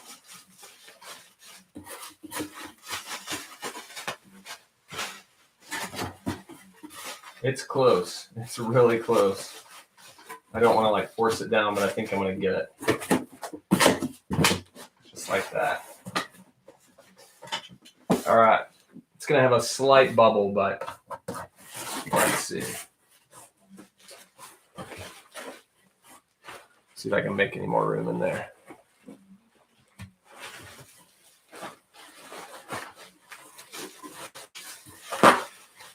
Okay, that's better.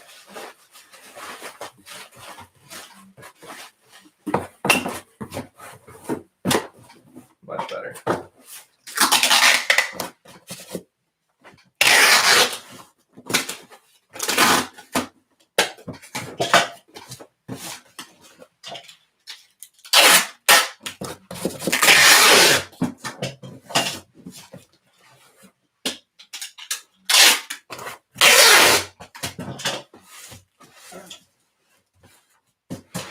I always will just seam tape the edge of the box just to make sure it's going quite the distance, and I want to make sure it doesn't get wet in there. Even though China, it's not a huge deal if it gets wet, but presentation, I don't really want it to get wet, so I always just like cover all the edges as best I can.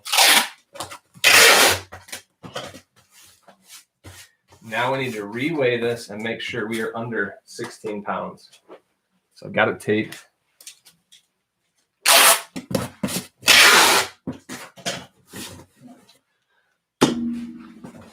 Moment of truth. And we are. Okay. We were at like 15 pounds, 3 ounces. So nowhere close to going over there.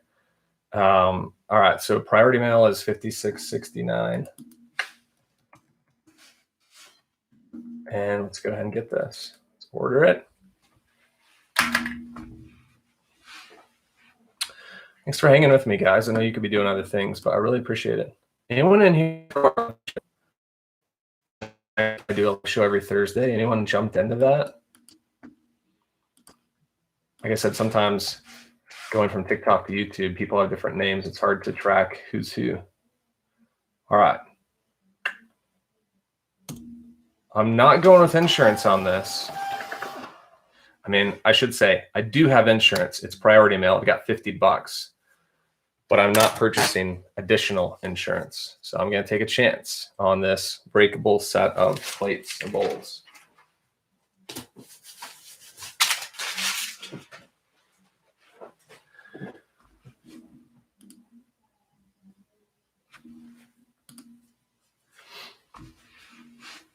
And what I would say on that is there's a very, very, very small chance that all of it would be broken unless someone dropped it from 5 feet.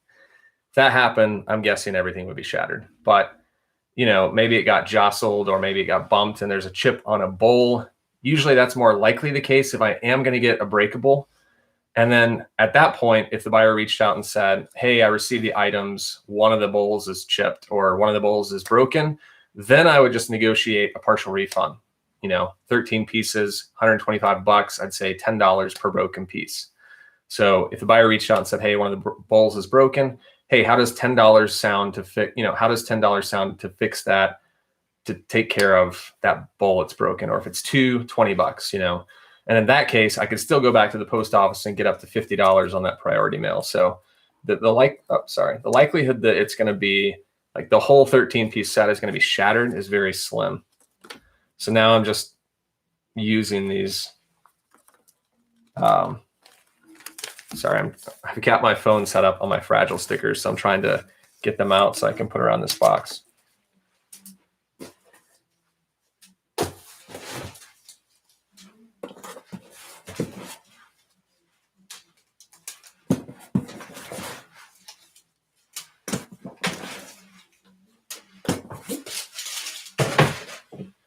So that one's good to go. And I've got all of my shipments going through the postal service. So that's great. I don't have to make an extra stop at FedEx or UPS. I mean, I would have done that if I could have saved $5 or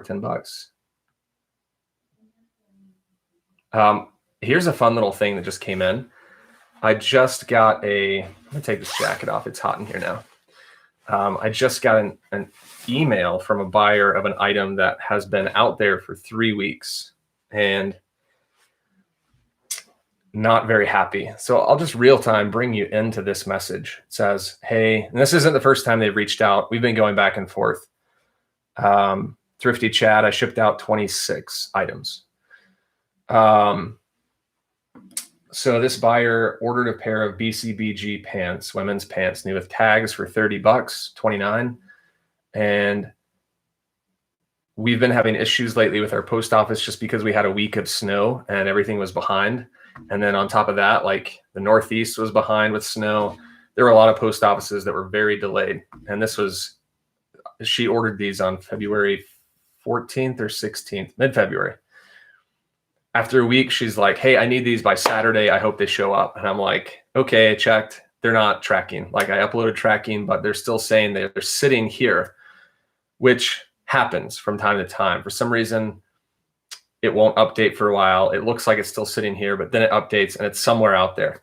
So I just said, this has happened before. And at this time, I had 10 packages all doing that. So I said, I'm not alarmed. These will deliver. I tried to reassure her I would take care of her. And I basically just said, let's wait. I'm going to keep my eyes on this. And, I'll take care of you if nothing happens. This is an item I sent out first class, so I can't take a claim out on it because I don't have insurance on first class. So I'm pretty much going to lose money.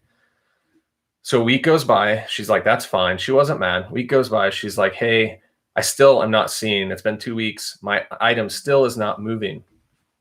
So I went, looked, sure enough, still not moving. Still saying, it's saying that it's sitting in my town, but I just don't know if that's the case. In the meantime, all 10 of those late deliveries have now shipped and are delivered. Hers still nothing. So I said last week, let's give it one more week, and next week will be 3 weeks. If it does not show any movement, I will refund your whole purchase, because it's my responsibility to make sure that it gets there. Obviously, I'm not the one delivering it, but and then she just sent this message. So I'm just going to read it to you, and I haven't read this. It just came in.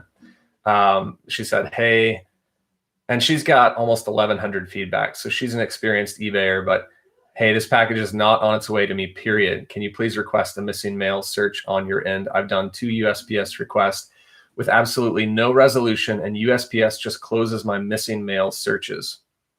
So what happens is she opened up a missing mail request on her end. And what they do, post office gives the case to the destination, which doesn't make sense.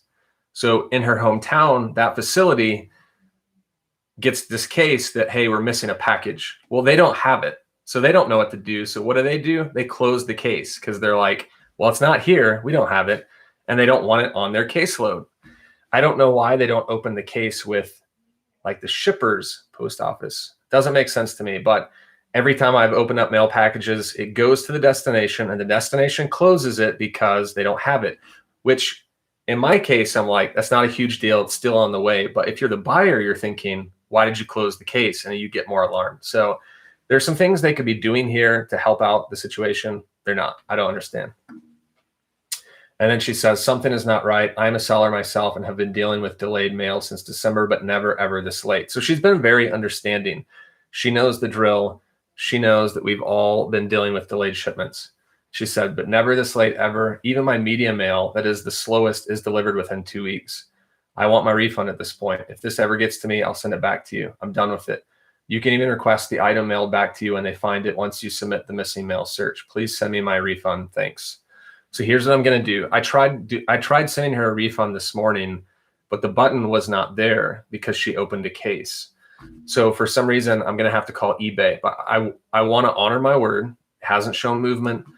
I'm going to give her the full refund of $29, and I'm going to tell her, obviously I'm going to apologize.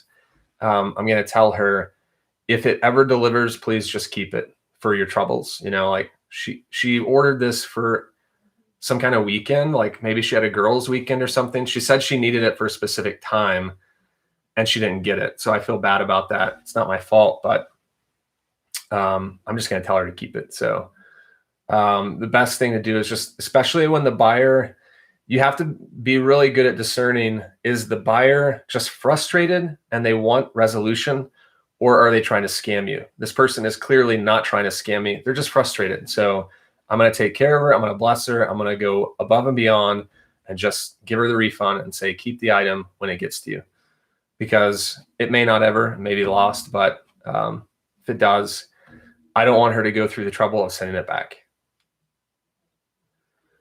Thrifty Chad asks, how often does this happen where it gets lost? This is only the second or third item. It's hardly ever happened.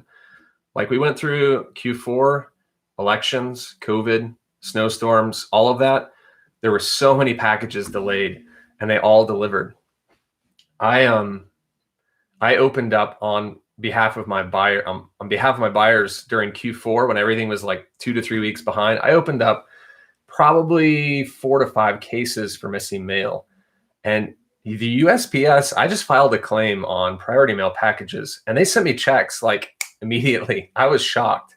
I had 2 instances where they sent me $50, 3 instances where they sent me $50 checks for the item. And then that item like delivered like the next day. So, I think they were just trying to take care of the situation.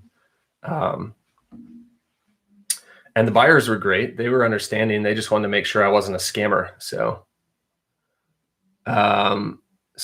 Smariel says, it's very nice. I love sellers that help the customers. I would have done that. I would have done the same. Yeah. And I'll respond to her after I finish this live, but people are okay when you make mistakes. Like, people are forgiving. They just want to know that you're going to take care of them. And so, if I handle this really well and she knows it's not my fault, I shipped it and it's gone. She's a seller. She understands. As long as I take care of her, which I will, she'll be fine. And there's a great chance she may buy from me again because she knows it's not my fault. She just wants to know that I'm going to solve it and not be silent, because unfortunately there are people out there that are silent. So they don't say anything, they don't do anything, and they try to avoid these hard situations. And let's be real, no one likes them. They're not fun, but it's all about not making mistakes necessarily, but about how you handle your mistakes. So that's my rant this morning. I saw a bunch of people come in time for my rant. One Stop Shop, welcome. Yeah. So I've gotten a lot of followers on my store, and it could just be like TikTok or YouTube sellers looking at my store, but I do know that I have people who come back to my store and purchase again. So yeah, Bud says, I appreciate the way you think like a seller and a buyer. You have to. Honestly, if you want a competitive advantage, think like a seller and a buyer. Be smart like a seller, not a smeller. Be smart like a seller. Create shortcuts, but also put yourself in the eyes of the buyer in a lot of ways. Like, what kind of experience do they want? And then give that to them, and then try and go above and beyond that. So I don't always do that. I make mistakes, but that's my philosophy. I try and be honest, and I try and honor people when it's due, or even if it's not due, but not scammers. I don't honor scammers. Kind of enjoying just chatting with you guys. Anyone else out there having like hard situations right now with the post office, or just like damaged items being shipped or received, or just anything like this, that questions you may have on this stuff? Reseller, Landshark Picker, welcome. Sorry, I'm just now seeing your comment, but if you're still watching, hello. Reseller on the road is actually like an hour away from me, and he says my packages that didn't update the tracking for over a week finally got delivered. Yeah, and you probably heard my update on that, but most of mine did, but that one is still out there. And I'm pretty confident it will deliver. It's just, for some reason, it's behind. Reseller on the road, my packages, I guess I don't have to repeat that every time, but my packages only started getting lost in the last 6 months. Yeah. I think COVID is just, it's a beast, and we're in the winter, we're in snowstorms. There's just so much stuff going on, and for whatever reason they're behind, but they'll catch up, and they kind of already have. But once this COVID goes away to where it's very minimal, we're not going to see this anymore. It's just a weird year. So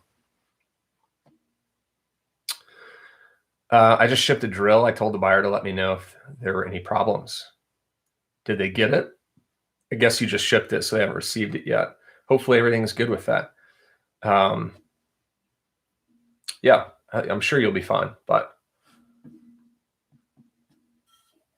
trying to think of other instances. I usually keep checks for a few days after I deposit them just to make sure they go through, but here's a check for $17.50 that I just got from the post office on a claim that I opened up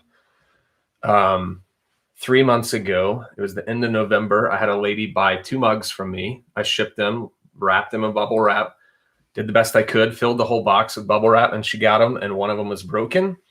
And she was very nice. She just, matter of fact, sent the pictures and said, hey, got the package, one mug is broken. She spent $35 on 2 mugs. So I said, well, how about I give you a 50% discount since you still have 1 mug? She was fine with that. I gave her a refund, and then I opened a claim. I didn't think I would see this check, honestly. And 3 months later, check arrived. So happy about that.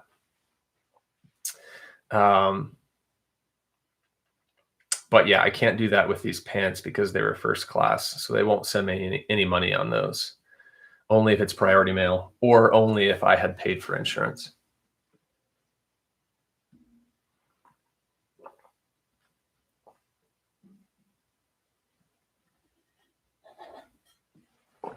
Fishel on TikTok says I have a few sports cards that I bought that haven't been shipped since mid-February. I will be patient. Yeah, I'm sorry about that. I mean, I'm guessing, were those expensive sports cards? Like Chris at Peak has sold some like several $100 sports cards. Hopefully that's not the case. But yeah, I also learned that I've learned if you ship an item, which I couldn't put this, I sent this priority mail. I couldn't put it in a priority mail box because I don't have one big enough. But if you ship an item in a regular, if you're shipping it priority mail in a regular brown box or another box that's not priority mail, you know, like what I'm trying to say is that's not one of these boxes. It can sometimes take longer. So that's a tip there. If you can ship it in a priority mail box, that's the moral of that story. Not very expensive. Okay, good deal. I mean, worst case is you refund the money, but I'm not going to go, you know, if I've got 10 orders that are all delayed, I'm not going to reach out to every customer and say, hey, your order is late. There's no sense in like waking, I guess, like a sleeping dog, I guess is how the saying goes. But if they reach out to me and say, where's my package, then I'm going to do whatever I can to make it right and to be on top of it. So there's no sense in stirring up 10 people. I ordered packages myself. Few of them were later than expected. I knew they were coming. I wasn't in a rush. I just waited till they got here. I didn't reach out to the seller. So most people are like that.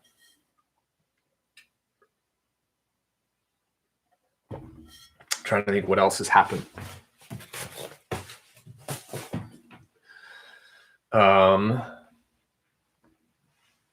Other than like a few, I mean, if you've watched the show, I've talked about some items that arrived damaged, so I won't go over that, but in depth. But usually if something arrives damaged, I try and work with the buyer and give them either a partial or full refund, depending on how damaged it is. Most is due to snow. Yeah, I mean, there's so many states getting blitzed with snow, or did get. I mean, I don't know that it's still the case. I'm not sure about Northeast. Yeah, it's turned out to be a great morning for sales right now. I'm at 5 sales for 100 and just under 160. So while we were, I got 2 orders while I was on this live, so I could technically ship them, but I don't have them. I'd have to go get them. I sold a vintage Eddie Bauer shirt that I just relisted today or yesterday. I sold it for 25 bucks.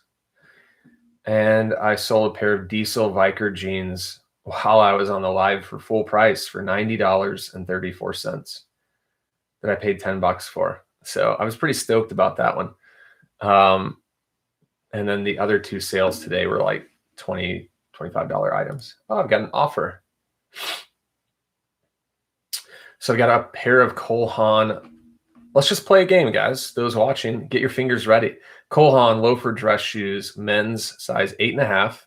They're great condition, but they are 8.5. I've got them for $28.34 plus shipping of $10. So $38.34 all in. Buyer in Texas makes an offer for 15 bucks. What would you do? What would you do on this offer? $28.34 plus 10 shipping, offers for 25 all in. 15 plus 10. Would you accept? Would you counter? Would you decline? What would you do? I'm curious. I want to know what you say before I do anything. And here's the kicker. Keep in mind, I did say they're men's 8.5, which is a smaller size, and I want to move these. Question from Thrifty Chad: do you keep all your inventory in your home? I do. Yeah. Right now I have enough space, but I'm getting close. I mean, I'm not getting close. We have a bedroom we're not using, but eventually we'll have kids, and that won't be the case anymore. But for right now, I've got an extra bedroom that I can use. I've got the garage. I've got plenty of space. I'm trying everything I can to keep it here at the house, because in Colorado I did have a storage unit, and though it was only 3 miles, wasn't far, it was just kind of annoying to have to drive to it every day. My phone's dying, so I need to get it plugged in here. I'm not seeing any comments on YouTube, but let me know. $28 plus 10 shipping, men's Cole Haan loafer dress shoes. What would you do with this offer of 15 plus shipping? A lot of comments on TikTok here. I would counter at 22 plus shipping. One stop shop. Okay. Chew the Great, counter at 22. 330 Steph ask, what do they cost? I can't remember honestly, but I would say $8 to $10 is usually the average for shoes for me. Thrifty Chad 25. One Stop Shop says, and add a note in the counter. Hope this is an acceptable offer. Yeah, I like to add messages. I'm going to go ahead and make a counter. I don't want to accept because 25 is kind of low all in, especially coming down to almost half price. But I'm going to go with what you guys say. I'm going to counter at 22. So 22, that's $6 and change off. And I'm going to say, actually, no, I'm just going to counter at 20. That's $30. That's a good deal. I'm going to say, thanks for your offer and consideration. And I'll let you know. I'll let you know if they accept. $20, 30 shipping, or 30 all in. I think that's fair. I'd love to move these for 30. Triggerman says, take the offer.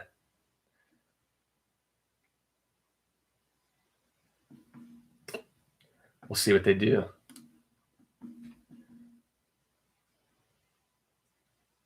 The other item I sold that I'm waiting on payment this morning was a Roar shirt. I sold it I just relisted it yesterday. So I'm going through old inventory and I'm relisting items, which is why I'm getting some of these fast sales on items I'm relisting, because they're fresh listings now. And I got an offer today for 30 plus 5 shipping. And I was thinking, am I gonna get in the 30s for this Roar shirt? And 35, I'm just waiting on payment. So Triggerman is shouting out to One Stop Shop. Triggerman, are you on TikTok? Smariel USA 1987 says 30 shipping included. Yep, that's what I countered at. We'll see what they say. I'm not sure if they're by their phone or if they're going to respond right away, but we'll see. Here's Lynn, counter. Yeah, I think there's a delay on YouTube big time. I did counter at 30. We'll see. We're waiting.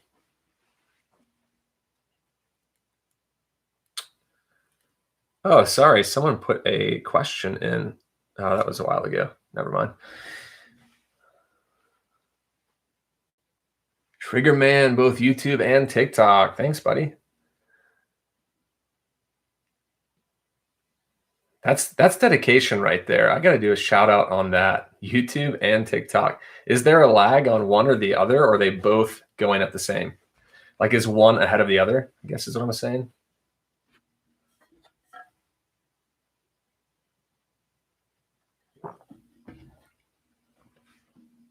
All right, no activity yet. Let's see if I have any items that I can send out offers on from watchers. Both going at the same time. Okay, good.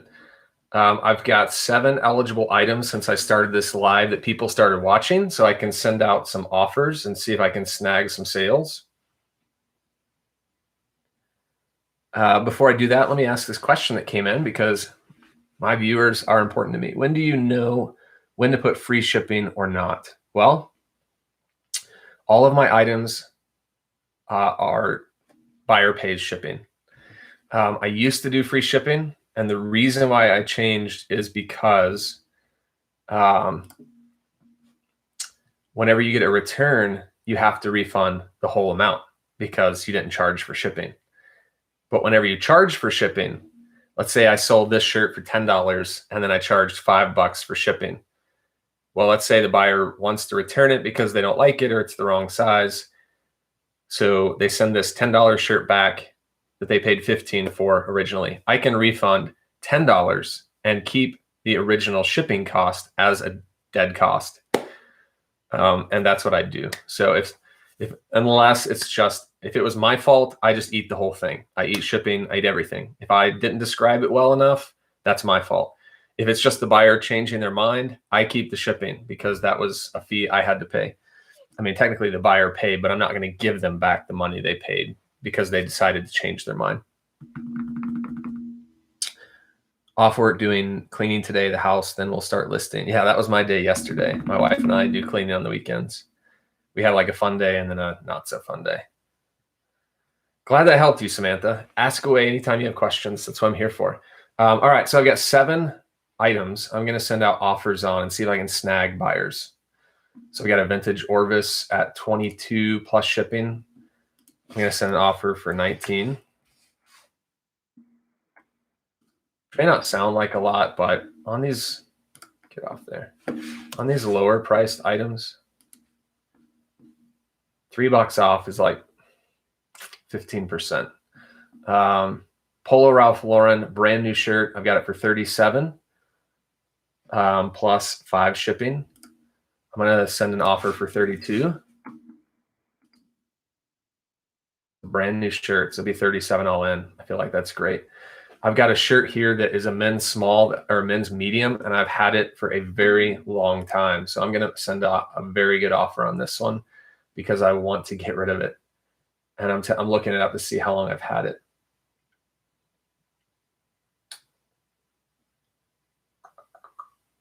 Where is it? It's I'll tell you what it is. It's a Reebok Boston Bruins polo shirt, but it's men's medium. And I've had it since October 16th of 2019. Year and a half. I've got it for 17 plus shipping. I'm going to make an offer for $12. What happens? Guess I can turn my printer off. Done on that end. Let's get that bad boy going. They do have a flaw. We've got 1484 plus. And I think they've got marks all over them. I'm going to go for $10 plus shipping. Get those flawed items out of here. I've got a majestic New York Yankees polo shirt, men's 3XL. It's just like a standard like blue shirt, solid blue with the New York Yankees logo embroidered on the chest. I've got it for $20.84 plus shipping. I'm going to send an offer for, I need to see how long I've had this because if I remember right, 85 of 2020. So that's not too old. I thought it was older. Let's send an offer for 17. That's $3.84 off. See if I can get them. I thought that would move fast because it's men's 3XL. I haven't heard anything yet on the counter that I sent out. American Airlines Cole Haan travel amenity bag. I've got tons of these. I've got like 10. I've got it for $11.09 plus shipping. I'm going to send out for $9. Last offer going out. Merrill Bare Access Arc 3 running shoes. I got for $29.84 plus 8 shipping. I'm going to send out for $25 plus shipping. Almost $5 off. That's pretty good. That's like 17%. See what happens. Had some questions come in.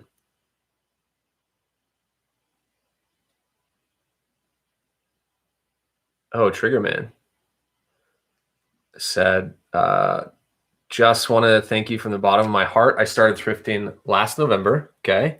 It's my birthday month right there. How do you figure? No, sorry. Missed it. Almost on 10K. Wow. So you're almost at 10K in sales, Triggerman? Is that what, am I reading that right? That is impressive in 3 months time from starting off with nothing, I'm guessing, and getting to 10K.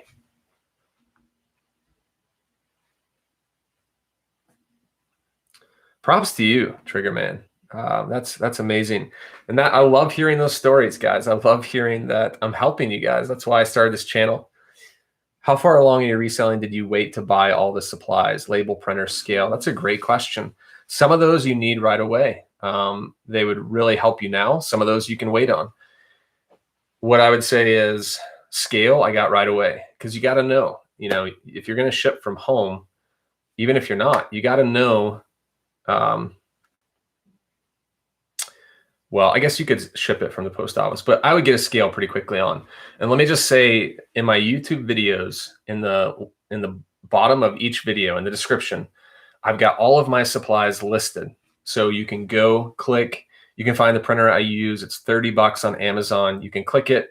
It will take you to Amazon to buy that print. That's that scale if you want to buy that scale. So a scale I would get right away. I would also highly suggest, if you're not doing this yet, if you want to save money on each item, print directly through eBay. All you need is a printer and some labels. That's it. And a scale, obviously. So go to Walmart.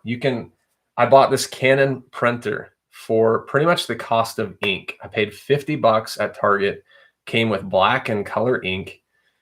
And I bought 1,000 labels for like $15.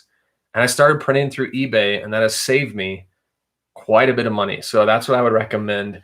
You ship out 25 to 50 items, and that will cover the cost of the printer and the labels that you pay for. So just keep that in mind. 25 to 50 items, and maybe even less, but you will cover the cost of that expense, because some of these packages, like this guy right here, I just shipped out this package going to Alaska. It's 16 pounds. Now, I did pay $57 for it, but if I walked into the post office and paid to ship this, I mean, I'm just guessing, but I'd probably be looking at $65 to $75. I saved quite a bit going through eBay. So that's what I'm going to tell you. Those are the supplies you need. Get some poly mailers. You don't need the eBay branded, but get some cheap ones. Again, linked in the description of my videos. Get all the supplies you think you'll need so that you're not scrambling when you sell an item to go find those supplies. As far as a label printer, and PY23 says got a label printer as well, it will hold its value if you don't want it. Yeah, I mean, I highly recommend a Rollo printer, but it may not be the right move for you right away if you're starting off. I didn't get one starting off. I just rolled with this Canon printer for probably a year and a half. And then once I got to where I was at the point where I was doing like 5+ items a day shipping, then I bought a Rollo printer. $200, you can get a Rollo printer. You can get the labels. You can get the label holder. You can get the whole works. So again, all those supplies linked in my videos. But that was probably one of the best purchases that I have gotten when I upgraded printers. It's not necessary, but it saves a lot of time, and I don't have to buy ink. So it's a thermal printer. It burns it on there. It's amazing. And I'm missing a bunch of messages here, but that's rant over. Great question. Thank you so much for asking that, because there are a lot of people starting off that need to know, what supplies do I get? Let's see. Obviously, you need some tape. That's cheap. Don't go out and buy, you'll need to get like a tape gun of some sort. But these rolls of tape, I just buy the refills. I mean, I got 100 of these rolls of tape for like $35 to $40, rather than paying like $20 for 6 of those branded Scotch rolls. I mean, that's just too much money if you're trying to save. So hopefully that helped you. I thought I had messages, but it's just people jumping in. So thanks for jumping in this live. If you have any questions, let me know. If you're starting off and you're new, let me know. I'd love to know if you just started off. And then if you've been in the game for a while, just let me know what your status is. I'm curious to know how many of you watching are new resellers, and how many of you watching are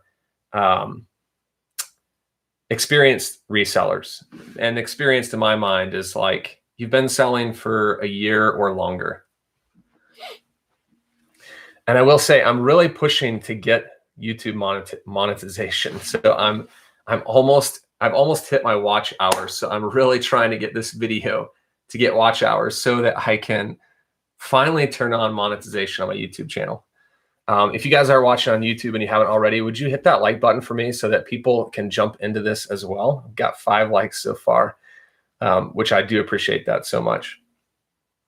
And now all the messages are rolling in, so let's try and keep up. Triggerman, see, God is good. I just got an offer while typing this message. Amen, brother. Love to hear that. God is good all the time. Is there a specific scale you recommend? Yeah, and again, go in the description of the video to find it, because that's where you'll find it. But it's called Smart Way. That's the brand I use. There are other scales out there, but I've just used that one. And the reason why that one is important is because it measures from 5 ounces all the way up to 60 pounds. So if you're sending something under 5 ounces, it's not going to calculate the weight. And if you're sending something over 60 pounds, it's not going to calculate. But I've never been over 60. I've never been over 30. So I'm good there.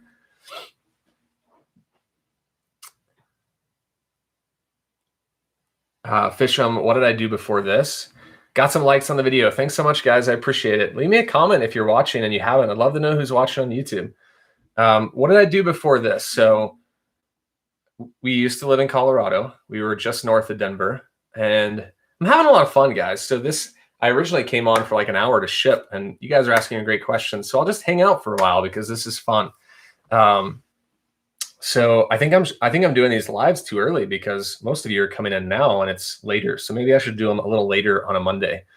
But if you're new to me, I do these lives every Monday. I ship out my weekend orders. I show you what I'm selling, or I show you what sold, show you how I ship it. I talk to you, I answer questions. So thanks for coming in. Before this, I was in mortgage. So my wife and I lived in Colorado, and we were just trying to get jobs. I wasn't necessarily like super excited about mortgage, but it was a job. Got me $40K a year, and I did that for 3 years. And then August of 2016, about a year into that job, I started reselling as a hustle, as a side hobby. I liked my job, and it was fun at first. Like, when you start a new job, it's fun. It's got some excitement. You're learning, you're meeting new people. And then after like a year and a half, it starts to wear off a little bit. It's not as fun sometimes. So I was starting to get that feeling of like, I'm looking down the pipeline and I'm like, do I want to be a loan officer? No. Do I want to be, do I want to go further into mortgage? I loved learning about it, but I didn't want to do it. So I had started eBay. I just kind of fell into it. I didn't really plan on starting it. I just sold a few things and got hooked. I built it up, built it, never took $1 out of it while I was part-time. I took every dollar that I made and reinvested it into 3-4 times the items I had. So if I made $20, I went and bought 4 more things. And then a year and a half in, this is maybe a weird story, but I was at work. My wife and I have been talking about when is the right time for me to go full-time with eBay. We've been talking about it for about a year, and the consensus, we both wanted to be on the same page. The consensus was not yet. Let's keep building it and see what happens. My wife had a great job, so we were both working. And I'll just be real with you guys. I have a friend who was in Denver as well. And he was like, I just quit my job. He was working for his dad, and he had like a blow up with his dad. And it was a sad thing, but he just quit. He was tired of doing the work, and he didn't want to work for his dad anymore, but he didn't know what else to do. He was like, I just quit my job, man. And I was like, what? And he had quit like on a Friday or on a Monday, maybe. He told us, like, him and his wife texted us that morning, like, William quit his job. Be praying for us that we can find something. And something within me, as I'm getting ready for work, I'm listening to that story and I'm like, oh my gosh, like I've been wanting to do that for like 6 months, because at work it's been slow and I've just been sitting at my desk thinking about all the time I could be using to build this business full time. And so I went to work and my heart was like beating really fast. I'm like, I feel like I should quit my job today. My wife and I have been talking about it for a year. And I felt like the Holy Spirit said, quit your job. So I texted my wife. I mean, this is like 8 in the morning, 8:30. I just gotten to work. She's at work. I text her and I said, thinking about quitting my job. I feel like I'm supposed to quit today. Like I had that feeling of like, I've got to do this now while I'm feeling it and not let it slip by. When you have like that momentum, And so I took the day. I mean, I was so nervous. I was like tapping my pen. My other coworker was like, are you okay? I was like, I was doing my work, but I was just clearly thinking about something else. And I know this is a way longer story than the question that you asked, but I guess I went for it. So I called a friend. I said, hey, I'm thinking about, quitting my job. What do you think? Trying to get counsel, trying to just make sure I wasn't making a irrational decision. He was like, yeah, man, you've been building eBay for a year and a half now. I think you're at a good point. And then I took the rest of the day and I was thinking about it. And my wife, who's amazing, was like, I trust you. If you feel like this is the time to do it, go for it. I'm with you, which is huge. Like I can't stress enough how important it is to have your significant other say that and not just to do something on your own. You need that person on your side, especially when you have harder moments. So I waited till about 2 p.m. I prayed about it all day. And at 2, I sent a message to my boss and I said, can I meet with you this afternoon? So we set up an appointment like right before the day ends, right before I go home. She had no clue what I was doing, what I was going to say. Like, we had meetings from time to time, so she didn't know I was going to quit. And so I walked in and just said, I know this may come as a surprise, but I'm going to put in my 2 weeks notice today. And she was just like, what? I mean, I was a really good worker. I had really excellent, lack of better words. I was just on top of it. And I think people saw me like moving up in the company and they knew I sold stuff on eBay, but I don't think they ever thought I was going to go full time with it. I never really talked to people about that because I didn't want to jeopardize my job. And so I said, I'm going to put in my 2 weeks notice. And she was like, what? She was like, well, and I had just probably 3 months before that negotiated a higher raise, like $5,000 more. I was working my way there into, in their mind, like staying longer. So she's like, I knew they'd ask if we could get you more money, would you stay? So that's the first thing she says. I don't know if we can do this, but if we can get you more money, would you stay? And I was like, no. And I said to her, no amount of money will match my freedom from being able to build my own business and the excitement I had. And I knew it wasn't going to be much. I mean, if they were going to offer me more, it'd be a few thousand, but it wasn't worth it to get like my freedom, my lifestyle, and to run my own business, to be my own boss. And so I quit. That was April 9th was my last day, 2018, of a part-time eBay full-time job. Walked out April. So coming up on 3 years now was when I went full-time with the business. So, and there have been a lot of messages come in. I'm sorry, but I wanted to share that story because I don't usually share like that in depth on that one. And it hasn't been easy from the start, but that's where I go back to, because once you have to start taking money out, it's different. Whereas when it's part-time, you're just reinvesting it into the business. You don't need it. Once you go full-time, then you need the money. Like my wife had a job, but I still needed to bring money out of my bank account to pay for the money I wasn't making at my old job. And there was about 6 months where I was like, am I going to make it? And my wife would be like, you're fine. You're going to make it, just keep building it. So she was great. And that's where having your spouse on the same page is huge. Sorry, guys, I'm way behind, but appreciate you sticking around and listening to that and commenting.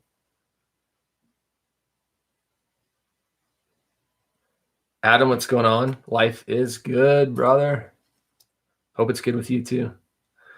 The Rolo is not Bluetooth. I think I saw someone comment on that if you haven't gotten that message already, but it's not, it's wired. So I have to USB into my computer. How did I get shipping correct when they are in Alaska? how did I get it correct? I don't know. I don't know what you mean by that. And I should say, you may not have been watching earlier because a lot of people have come in after I've shipped that item, but I didn't get it correct. If I can just be real, I charged $25 and it was $57. So I lost out on that one, but I still made $45 on that item. It's just that I lost another like 30 shipping it to Alaska. I didn't get Shippo to work. I've got to go in and confirm my email and set up like payment and stuff. So I'll do that after, and maybe next week, if you all are there, remind me if I forget and I'll check Shippo. I didn't graduate with a teaching degree, but at one point I did teach overseas in the West Bank for 2 years. And I tried to get a teaching job. I went the non-alternative route to become a teacher, but I found out I don't want to teach like kids, 30 kids in a class. Just by doing it, I realized that's not for me. I like teaching, but in different ways. And I love teaching like this.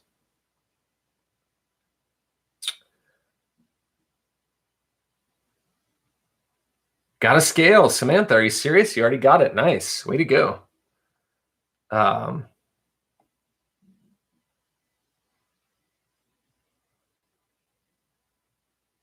It's kind of weird because some of these messages that you guys have typed up are like below as I'm scrolling down. I'm like, why is it there again? I got a desktop tape dispenser that is insane. It's like Scotch tape dispenser, but for large rolls. I know what you're talking about, like the big gun thing. How many days a week do I thrift? Right now, 1 or 2. I usually find enough to then list the rest of the week. And that my schedule is, so I used to source on Mondays. And so I would go out right after the weekend, go source, and then come back. But now I'm doing these shipping live videos, which I enjoy. So I've bumped my sourcing day to Tuesdays. I go out Tuesday, I'll spend 3 or 4 stores out. I'll try and get 50 to 70 items, come back, and I'll spend the rest of the week listing those. So right now I have nothing to list. Everything is listed. So I'm caught up.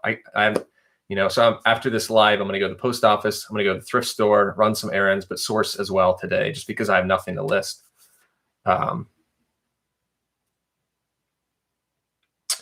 did you start with that got you hooked as a reseller?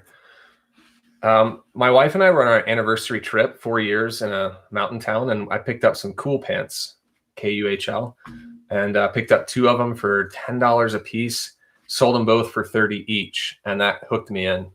But the big sale that I had early on that really hooked me in was after I sold those, or after I found those, I went intentionally to a thrift store for the first time to look for items to sell online after that. I found a pair of Birkenstocks, like dress shoes, which I didn't know they made the dress shoes, and they were new without the box. They were just dusty, so I dusted them off. The soles were obviously new, and I paid $10 and listed them, and within a few days sold them for almost 80. And I was just like, how in the world did I sell a pair of shoes I paid 10 for 80? And so that's what got me hooked. What about you all? What item that you sold got you hooked? Because that was like an 8 times my money. And I was just, when those sold, I remember where we were driving to go have dinner with someone. And I got the offer, and I had my wife, because I was driving, I had my wife, counter and everything. And I could not believe how much money I sold those for. And that's what just got me. Okay, a bunch of people saying, according to my prompt earlier, super new, started in February this year. Awesome. 330 staff, welcome. Triggerman, of course, started in November. Fisham, new reseller. There are a lot of new resellers out there, especially, I'm not saying that this is you all, but a lot of people with COVID, maybe some job insecurities, have started reselling. It's exciting to see. I need to recognize some of the comments that have come in on YouTube that I'm seeing. Sorry. Make sure my phone is plugged in. I got the 20% notification. I haven't got anything on those offers I sent out yet, if you guys are wondering, or the offer I countered. Nick and Renee, do you send out offers on it? Yep, just did that. I'm guessing you sent that after I did that, or before, and then it was delayed. Selling since January 1st, have a full-time job that I love and have been working from home for the last year. Great side gig, great for money towards other stuff. It really is. Most of you don't want to do this full-time, and that's great. Like One Stop Shop, who I don't know if he's still here, but he just paid for his whole vacation. He took his family to Mexico, like a nice trip there. So it's definitely, you can do stuff like that. It's amazing. So you don't have to go full-time to make it such a valuable thing for you, whether you're single or if you're a family. We have 2 other side hustles as well: line dance instructors and as a DJ. Well, their handle on YouTube is Line Dancing with Nick and Renee, so that makes a lot of sense. Caitlin, today is International Women's Day, but my wife can be so, or Kaylin, sorry, not Caitlin. Kaylin, today is International Women's Day, but my wife can be so irrational. Is every woman irrational? That's a weird question. No, every woman is not irrational. We want to honor women on International Women's Day today. Women are valuable.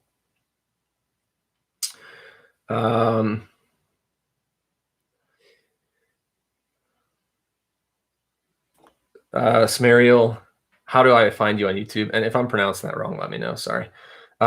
Click on the link in my bio, and I've got a link that will take you to YouTube. You can find my videos there. I think I've got like 70 videos now. Started 2 years ago. I've got, in October is when I really started getting more serious. I started doing lives, putting like lives and 2 videos up a week. So I've got some, like thrift videos where I show you what I'm picking up. I've also got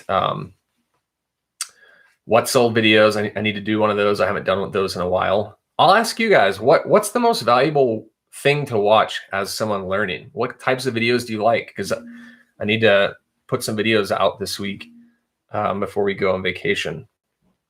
And I'm interested in knowing, what do I film? I've also got some like promoted listing videos. I've got some like how-tos and some reseller supplies.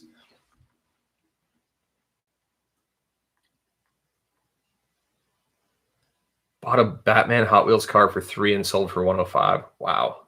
I'd love to find something like that. Carlos asked, do you know anything about Brooks leather biker jackets? Picked one up today in a size 38 for about $8. Yeah, I mean, is that Brooks Brothers? I don't know Brooks leather. But I'm guessing there's a market for leather jackets. Doesn't necessarily have to be a certain brand. 38 is a little small, but it should still sell. Just price it right, knowing it's smaller.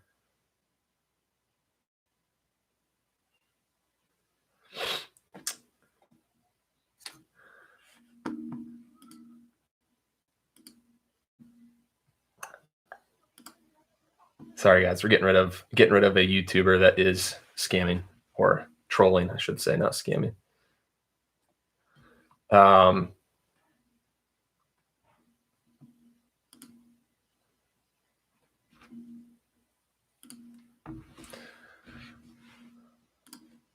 Sorry, I hate that people do this, but unfortunately, people just like to be weird for attention, I guess. Sold a projector for $120, bought it at an auction with VCRs and DVD players for $10. Nice.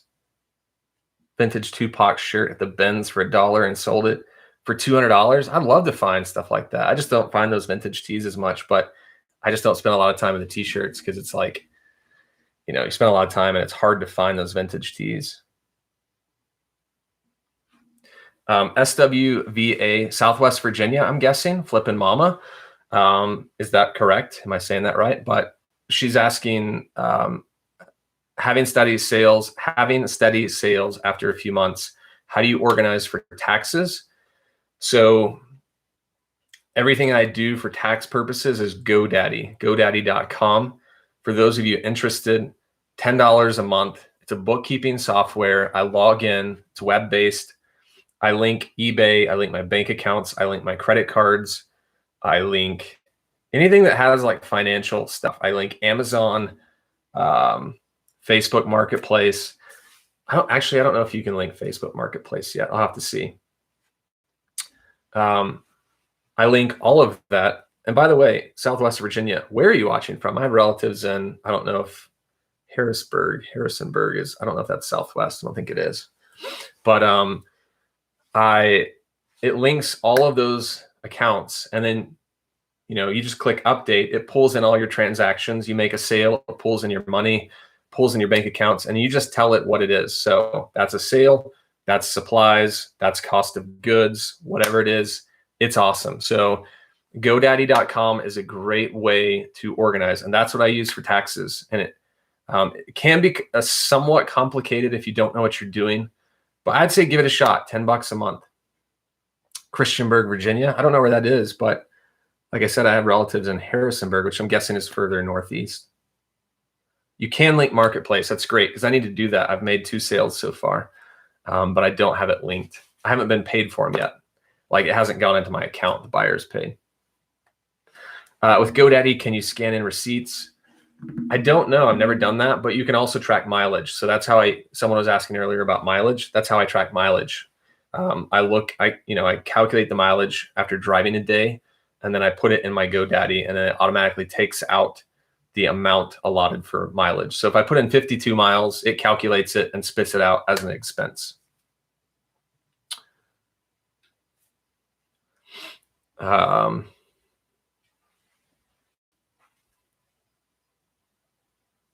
Casberry says, I just subscribed to your YouTube channel. You have great info. Thanks, Casberry. Let's go. It's GoDaddy.com if you didn't catch that.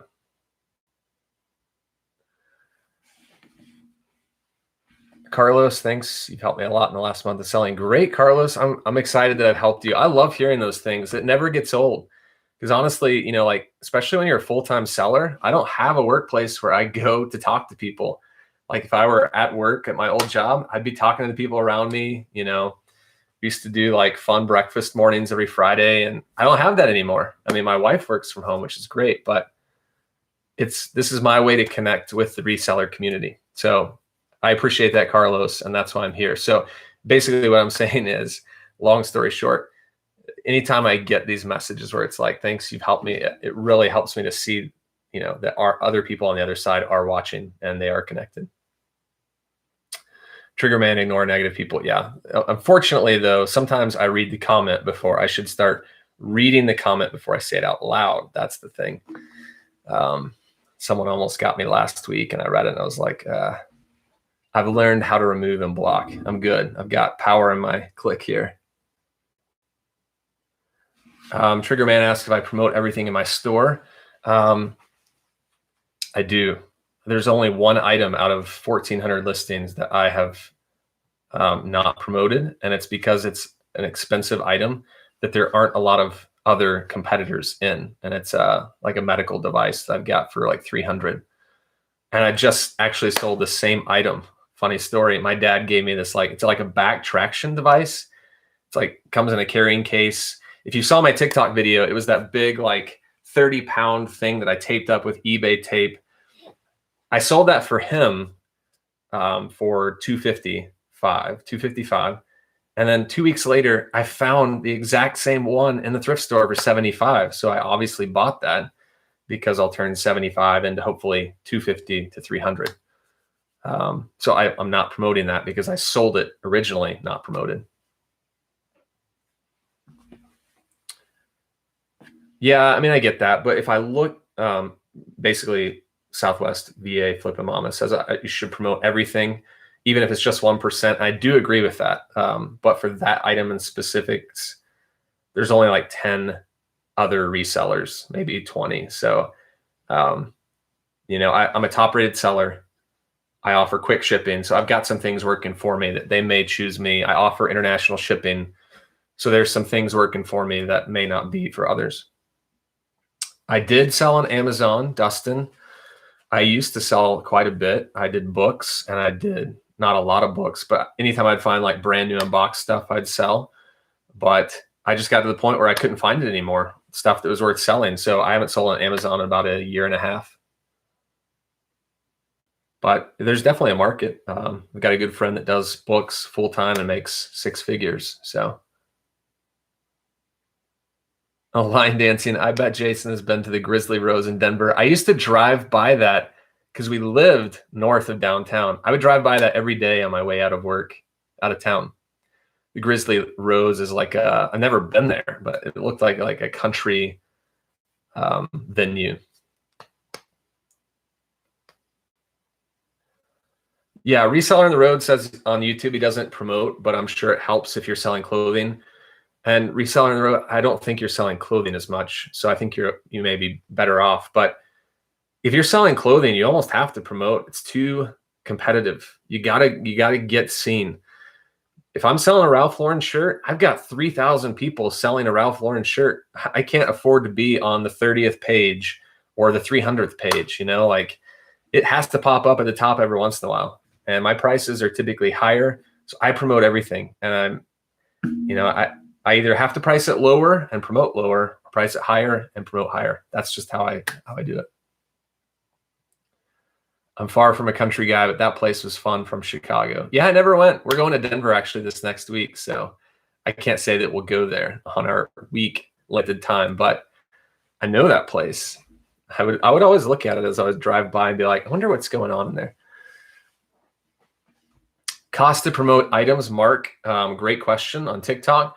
I have a video on YouTube. It's like 15 minutes long, and it will tell you start to finish how to promote your listings. And I explain why to do it. I'll give you a quick, like 2 minute or less now, but if you want more information, go check out that video. I walk you through it. I explain why you should do it. I explain the strategy behind it, but it just depends on how much you want to spend. So it's a percent of your sale.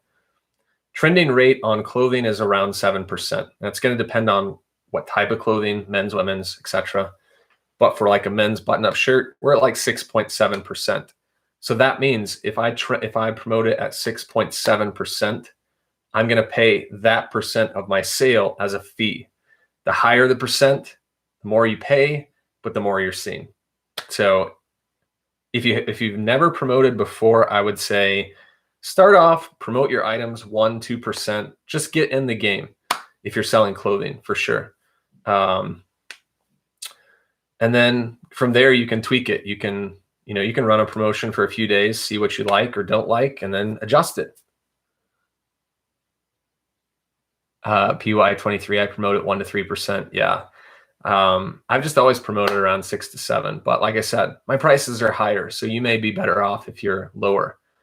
Because think about it, if going back to thinking about like a buyer, if you're the buyer, most buyers sort by, they filter out. If they're buying clothing, they filter out like if I'm buying a men's shirt, I filter out women's, I filter out size, I filter out colors, and then I search lowest price. I'm not going to be at the top of the list because I'm higher priced. So I need that help with promoted listings. But if you're selling lower price stuff, then you don't have to promote as much.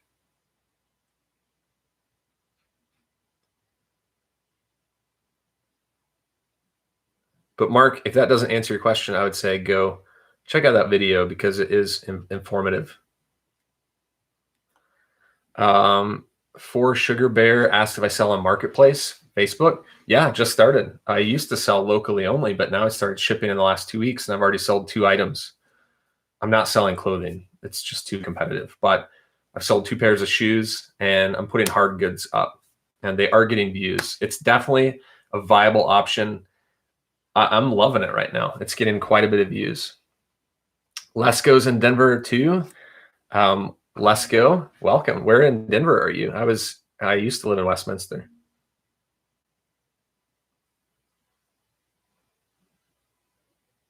Yeah, Thrifty Chad, if you're a buyer, go to the last page and buy my item where it's not promoted. That would help me.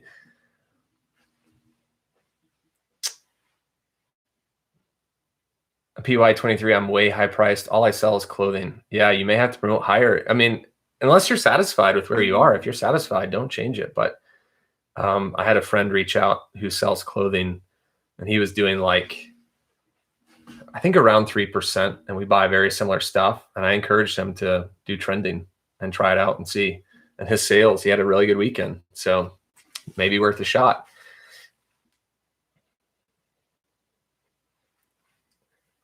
Do you even eBay, bro? Not today, bro. Chris at Peak is in. Welcome, Chris. Mark, he knows that.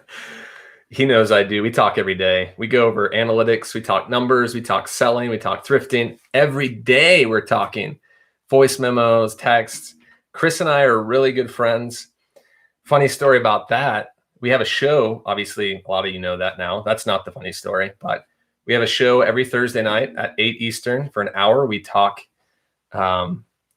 reselling. So if you guys don't know, come see us on my YouTube channel on Thursday nights at 8 Eastern. But the funny story is he used to work with my wife, and that's how we met. He started the same day my wife started at her job as a career coach, letting you in on Chris's world.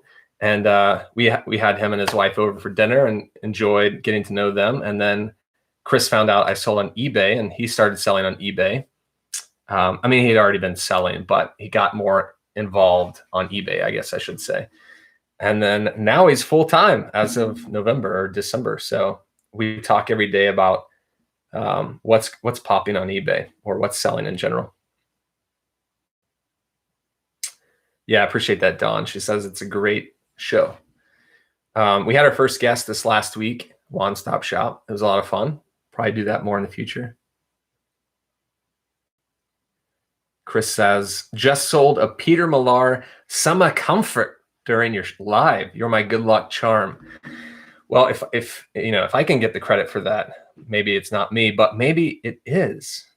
Anyways, I shipped out a Peter Millar Summer Comfort earlier today, Chris. So yeah, maybe I am your good luck charm. I'll take it. I'll also take a small 5% good luck charm fee as well. Just Venmo me. I have to get ready to make. Sorry, I'm trying to read your comment, understand it. Oh yeah, I see what you're saying. Because Amber Dawn on TikTok as well puts out a lot of good content. I have to get ready to make understanding your fees TikTok videos. I'll be back if you're still live. Yeah, that's a good video. You guys should go watch that because it's a question a lot of people ask. eBay's trying to simplify it. Gosh, I've been going for almost 3 hours. It seems so fast. That's a great video, Amber. And eBay's trying to simplify it with taking out all these frivolous fees and just put it into like 1 or 2 fees, which I appreciate they're doing that, trying to make it less complicating because let's be real. My uncle is a professor of accounting at James Madison University, which is a very good accounting school, business school. And he's like, I can't understand their fees. What are they doing? And he calls me asking questions about eBay's fees. And I'm like, if you're an accountant and you don't know, I don't know either.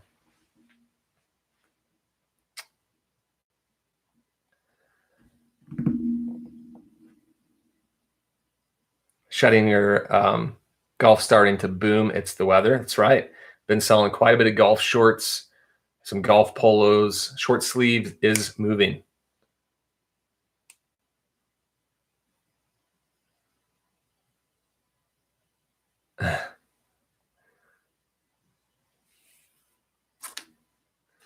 Yeah, go after Amber puts up that video on understanding your fees, go give it a watch for her and like it.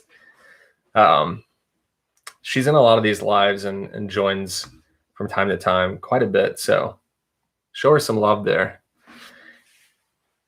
Fellow eBay seller on TikTok as well. Talked to peeps at eBay and read the whole spring update. So I'm excited. Yeah. They've got some good things going on. They've got some not so fun things. We talked about that in our last show, understanding the fees, or not understanding the fees, but understanding the seller update. And they are raising their fees slightly by 0.2% final value fees. But the flip side of that is, if you guys don't know yet, go check out that update. The seller update starting April or sometime shortly thereafter, eBay is going to be giving store levels a lot more listing allotment. So like my premium store is 1,000 listings right now. It's going to go up to 10,000. It'll be a while before I ever hit that, if I ever do. So very happy about that.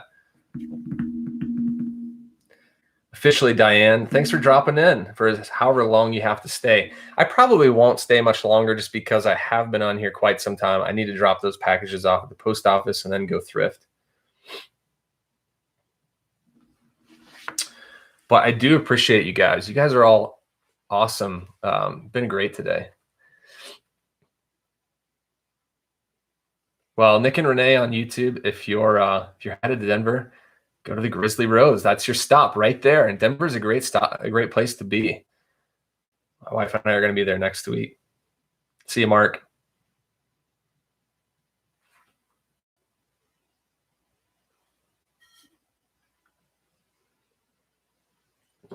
What time is it? It's like you can lose track of time in these things. Am I right, Chris?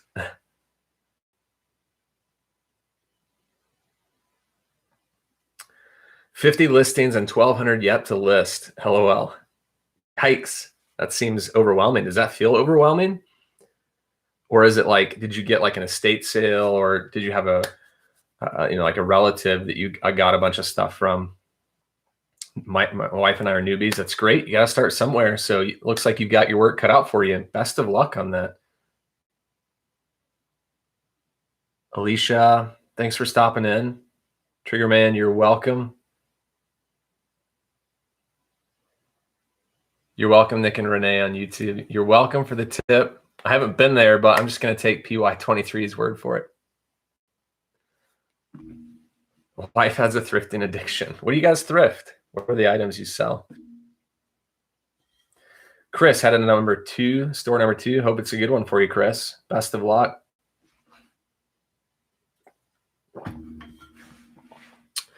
Those of you watching on YouTube, if you haven't yet, would you give me a thumbs up while we're in the live here? Just to help out the channel, help it get seen. Once I end this, it's going to go onto the channel in the feed, but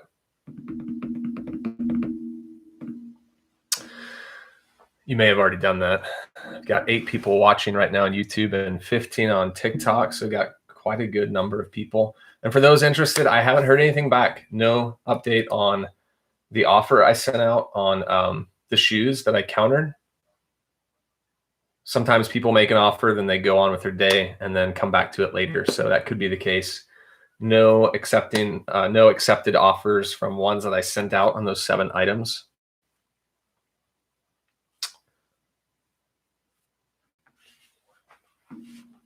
See, before I go, I'll see if I have any other new watchers. Got 1 new watcher on an item. I can send another offer out on. Is this desperate, guys? It's like, get a watcher, instant offer. It's for an Untuck It XL dark gray. Got it for 26. I'll throw this at you guys again. Got an Untuck It button-up shirt. It's men's XL. It's dark gray. It's 100% cotton. Got it for $26.09 plus 5 shipping. So $31 and change all in. What should I send this offer for to the watcher? Keep in mind, I don't know if it's another seller or if it's a potential buyer. Chris says he picked up 2 more blazers. Blazers are hot right now. Can't say no to $350 blazers. I can't either. I can't say no to $6 blazers. Yeah, they may be thinking about it, and I could probably wait a little longer on sending an offer, like let it sit for a day, because there is a chance that someone's going to buy it. They're just thinking, and if I send that offer, they may have been willing to pay more, but I just like to make those fast sales.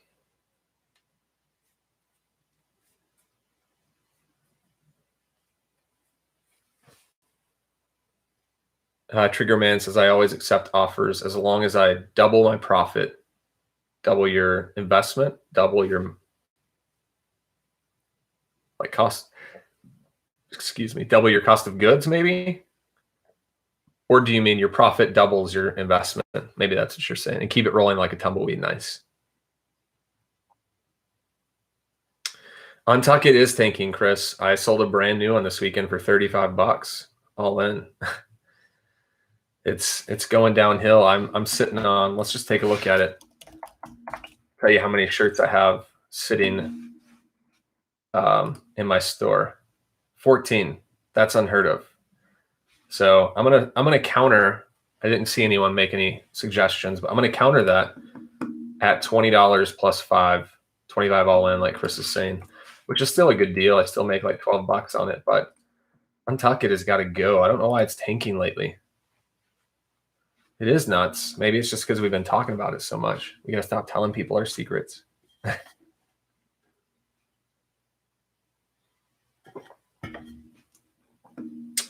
It's going down.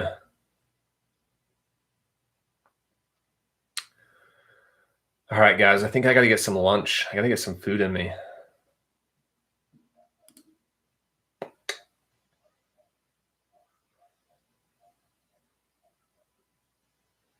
So I think I'm going to call it quits there.